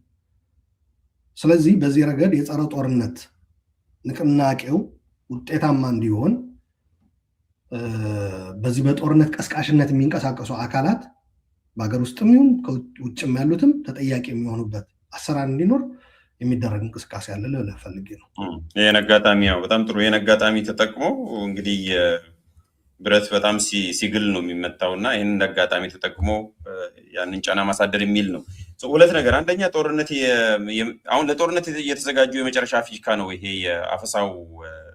በእርግጥ እና አሜሪካ ሜን ሲያደርጉ እኮ የታያቸው ነገር አለ። ወደ ጦርነት ሊፈነዳ ስለሚችል ያንን በተሻለ መጠን ለማዘግየት ወይም ለማቆም እንደሆነ አንዱ ምልክትም ነው። ከዛ ውጭም አንተም ከኔ የበለጠ መረጃ ይኖራል ብዬ ነው የማስበው። በተደጋጋሚ በነገራችን ላይ ሸትል ዲፕሎማሲ ተሰርቷል። ትግራይ ድረስ ሄደዋል። መቀሌ ሄደው እነ ደብረጽዮንን አነጋግረዋል። ለማወያየትም ሞክረዋል። እንዳልኮ ባሳንጆም የዛው ተቀጽላ ነው። አውሮፓ ህብረትም አሜሪካም ሞክረዋል እና ዝም ብሎ አይደለም ወደ ማዕቀብ የሄዱት፣ በደንብ ለማነጋገርም ሞክረዋል። ይሄን እንደው ለመጨመር ያህል ነው። ቅድም አንተ ያልከው ላይ ለጦርነት እየተዘጋጁ መሆኑን ያሳያል ወይ አዋጁ? ይሄ የሞት አዋጁ የመጨረሻው፣ ከዚህ በፊትም ፊሽካዎች አሉ፣ ያንን ያሳያል ወይ? ያ ስለሆነ ነው ጦርነት ለማስቀረት የሚደረገው ኤፈርት ሁሉንም አይነት የአሜሪካው እርምጃ ጨምሮ ዓለም አቀፉ ማህበረሰብ ጭምር የሚሳተፍበት ሁሉም ነገር መደረግ አለበት። ይሄ ጦርነት ማስቀረት የሁሉም ግዴታ ሊሆን ይገባል። በሌላ አካባቢዎችም ያሉ ጦርነቶች መቆም አለባቸው። በነገራችን ላይ የጸረ ጦርነት ንቅናቄው ትግራይ ላይ ታጥሮ የሚቆም መሆን የለበትም። ያሉን ልዩነቶች ሁሉ የጠመንጃ ላንቃ ተዘግቶ በጠረጴዛ ዙሪያ በውይይት መፍታት መቻል አለብን። ይሄ ባህል መምጣት አለበት። ይሄ የተገዳደሉ የተላለቁ የሀገር ሀብት እያወደሙ መቀጠል፣ መንግስትም የብልጽግና አገዛዝም ይሄ ነገር በደንብ ሊያጠነው ይገባል። ሊመጣ የሚችለው እነሱ ላይም ሊመጣ የሚችለው እርምጃ ይታወቃል፣ ወደ ጦርነት የሚገቡ ከሆነ ማለት ነው። በዚህ ረገድ እኛም መስራት ያለብን ነገር እንሰራለን። ከአሁን በፊትም ሰርተናል፣ በቀጣይነት የምንሰራበት ይሆናል። ስለዚህ ከጦርነት በመለስ ባሉ አማራጮች መፍታት ያስፈልጋል። ጦርነቱ ሊፈነዳ መቃረቡን በመረዳት እየተደረገ ያለ ርብርብ ተጠናክሮ መቀጠል አለበት እንጂ ኦፍኮርስ አፈሳው ለእንትን እኮ አይደለም፣ ዝም ብሎ ለትርኢት አይደለም እኮ፣ ለፋሽን ሾው አይደለም እያፈሷቸው ያሉት፣ ለውጊያ ነው። ደግሞም ብለዋል በአደባባይ እዚህ ሰራዊት እየገነባን ያለ ነው ልንዋጋበት ነው እንጂ ታዲያ ዝም ብሎ አይደለም እኮ ብለው ተናግረዋል ሰሞኑን። ስለዚህ ጦርነት መፈንዳቱ አይቀሬ መሆኑ ተረድተን ሁሉም በዚህ ረገድ ተስማምቶበታል ለማስቀረት። በነገራችን ላይ ጦርነት ለማስቀረት የሚሰራ ከነዚህ ማዕቀብ ከተጣለባቸው ጭምር ወይም ደግሞ ብዙ ጥፋት ካፈጸሙት ሰዎች ማለት ነው ጭምር ጦርነት ለማስቀረት የሚሰራ ሰው ከተገኘ እኔ ደስተኛ ነኝ ልንገርህ፣ ኢንክሉዲንግ ደብረጽዮን። ሌላ ልዩነቶች ሌሎ ነገሮች ይኖራሉ፣ አዎ መጠየቅ ያለበት ይኖራሉ። ነገር ግን ያ ስላደረገ አሁን ጦርነት ያፈንዳልን ብሎ መግፋት አያስፈልግም። የሰው ህይወትን ከማትረፍ የበለጠ ኖብል ኮዝ ይኖራል ወይ ነው አሁን ስታወዳደርም ያኛው ትረምፕ ስለሚያደርግ ስለሚበልጥ ከሌላው ማለት ነው። ያ ስለዚህ አሁን ላይ እንኳ በመጨረሻዋ ደቂቃ እንኳ ራሱ ልቦና ገዝቶ ከዛው ከጦርነት ጎሳሚውና ቀስቃሹ እየመጣ ያለውም እርምጃ ቁንጥጫውም አይ ይሄ ነገር ከበድ ይላል ብሎ ትምህርት ወስዶ ማለት ነው ጦርነት ማስቀረት አለብኝ ብሎ የሚሰራ ሰው ካለ ፈትለምቱን ደብረጽዮን የሚሆን እኔ ደግፋቸዋለሁ። ምክንያቱም ዓላማዬ እልቂትን ማስቀረት፣ በእልቂት የሚከብሩ ሰዎች አድቫንቴጅ ሊወስዱ እየተዘጋጁ ያሉት እንደ ሻዕቢያ ያሉ ኢትዮጵያን እልቂትን እንደ ጥሩ አጋጣሚ የሚያዩ አካላት ህልማቸው እንዲከሽፍ ነው እንጂ እኔ ከሆኑ ሰዎች ጋር የግል ጸብ የለብኝም። ያ አይደለም ያደረሱብኝ በግል ጉዳትም ጥቃትም ካለ እሱ ለእኔ እንትን ሞቲቬሽን ሊሆነኝ አይችልም። ዋናው ሞቲቬሽን አሁን የህዝብ እልቂትን ማስቀረት ነው።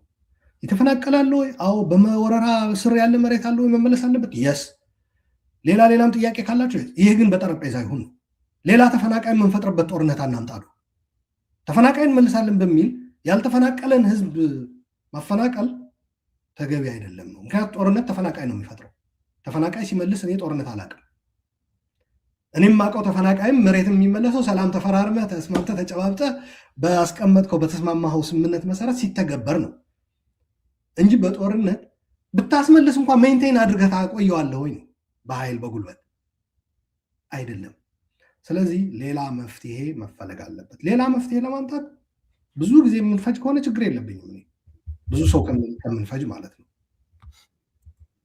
በተለይ ደግሞ ወደ ትግራይ በመሰለ ኢትዮጵያውያን የሚስማሙበት 6% የሀገሪቱ ፖፕሌሽን ያለበት የሀገሪቱ 30 ምናምን ፐርሰንት ፖፕሌሽን ያላቸው እንኳ ህዝቦች እኔ ጦርነት አልመኝላቸው።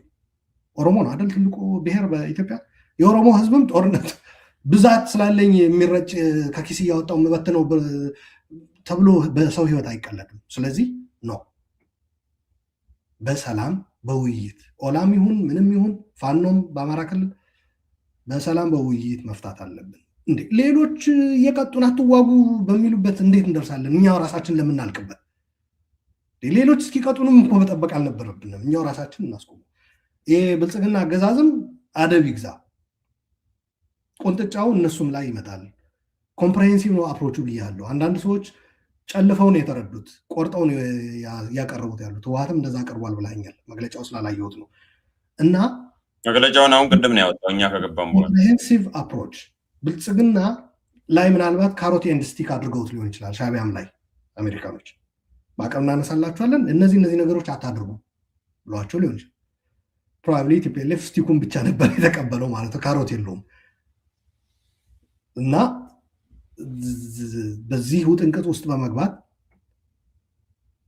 ችግር ውስጥ ራሳቸውን ከሚከቱ የማዕቀብ ሲሳይ ከሚሆኑ ተጠያቂነትም ይመጣል። በነገራችን ላይ ሱዳን ማዕቀብ ብቻ አይደለም፣ አሁን ተጠያቂነትም ይመጣባቸዋል። በዛ እየተሳተፉ ያሉት በጀኖሳይድ ዴዚግኔት የተደረጉ ኃይሎች አሉ። ስለዚህ እዚህ ጣጣ ውስጥ አለመግባት ይሻላል። ጦርነቱን የሚያስቀረውና የሀገር ሀብት፣ የሀገር ህይወት፣ የህዝብ የወጣት እልቂት ይቁምና እንወያይ። የጠመንጃ አፈሙዝ ላንቃ ይዘጋ። ተወያይተን ችግሮቻችን እንፍታ። በድርድር በውይይት በሰጥቶ መቀበል ችግሮቻችን እንፍታ። በጋራ በሰላም የምንኖርበት ፊውቸር ይኖረን።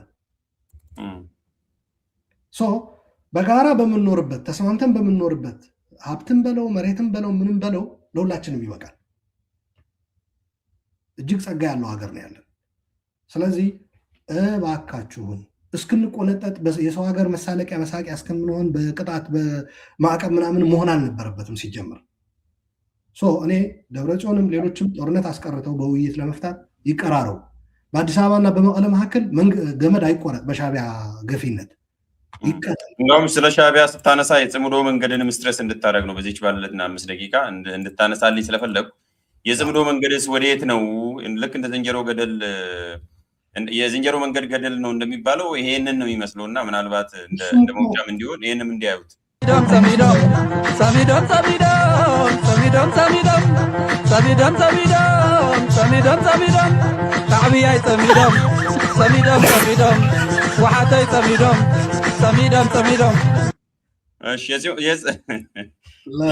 የጽምዶ መንገድንም በዛው እንድታነሳ ነው። ፈገግ እንድንል ስላደረግ ቴንኪው። ጽምዶ በለው ሌላም በለው ይሄ ኮምፕሬሄንሲቭ የሆነው ሱዳንም ግምት ውስጥ ያስገባ ኤርትራንም ኢትዮጵያንም የመጣው አፕሮች እነሱንም ይመለከታቸዋል፣ ቀርቦላቸዋል። ካሮቴን ስቲክ ነው የነሱ። ልክ እንደ ብልጽግና እንደቀረበለት ሰላም አወርዱ፣ በሰላም ፍቱት፣ ማዕቀብ እናነሳላችኋለን ነው። ይህ ከተደረገላቸው ሻዕቢያዎች ከብልጽግናም ሊታረቁ ይችላሉ። ምንድን ነው የሚሆነው? አሁን የትግራይ ኃይል ማለት ነው ትግራይ ላይ ያሉት ሰዎች ሻዕቢያ በቀረበለት ፕሮፖዛል ተስማምቶ ከብልጽግና ጋር ያለው አተካራና ሰጥ አገባ በሰላማዊ መንገድ ፈቶ ቀጠናዊ የሆነው ኮምፕሬሄንሲቭ የሰላም እና የመረጋጋት አፕሮች ተቀብለው ተገደውም ቢሆን ማለት ነው ተቀብለው ወደ መሄድ ከገቡ ምንድነው የሚኮነው ነው። ስለዚህ ሻዕቢያን የተወም አይደለም ብልጽግናም የተወም አይደለም ሌሎች እንደሚያቀርቡት ማለት ነው። ሰሌክቲቭ እንትን ነው ያሉት ስህተት ነው። ሰሌክቲቭ አይደለም፣ ለሁሉም የቀረበ ነው። ከሂደቱ ሙሉ በሙሉ ካለመከታተል የመጣ ጉድለት ነው። ሰዎች እኛን ብቻ ለምን ያሉትም ህወሓቶችን ብቻ ለምን ያሉትም ሌሎች ታዛቢዎችም ማለት ነው። አይደለም፣ እንደዛ አይደለም። ስለዚህ አይ ቲንክ የጽምዶ ጉዳይም ሻዕቢያ ጉዳይም በዛ መነጽር ውስጥ የሚታይና የሚካተት ነው እና አካባቢያዊ ቀጠናዊ መረጋጋት ለማምጣት በሚደረገው ጥረት እነሱም ሊያር ኦን ቦርድ ልፈልጌ ነው። ችግር የሚሆነው አልሳፈርም ብሎ ጦርነት ግባተ ብያለሁ ታዝዣለሁ ብሎ ከገባ በኋላ በጓሮ በር እነሱ የተደራደሩ ሲያገኛቸው ነው። ምንድነው የሚባለው ሜዳ ላይ የነጋበት ጅብ ይባላል አባባል በትግርኛ። ስለዚህ አይ ቲንክ ይሄ መረዳት ያስፈልጋል፣ ማንበብ ያስፈልጋል። በጣም ጥሩ። እሺ፣ በጣም አመሰግናለሁ አሉላ። እንደ ሁልጊዜውም በሰፊ ነገሮችን አንዴ ስለምንዳስስ ነው ረጅም ሰዓት የምንቆየው። እንግዲህ ፈርዘር ዴቨሎፕመንት ደግሞ በሚመጡት ቀናትና ሳምንታት ሲኖር የሚቀጥለው ሳምንት አይተን የምንመለስ ይሆናል። እስከዛ ድረስ ሌላ ቀውስና ጦርነት እንደማይመጣ ተስፋ እናደርጋለን። የዛሬው ውይይታችን ይህንን ይመስል ነበረ።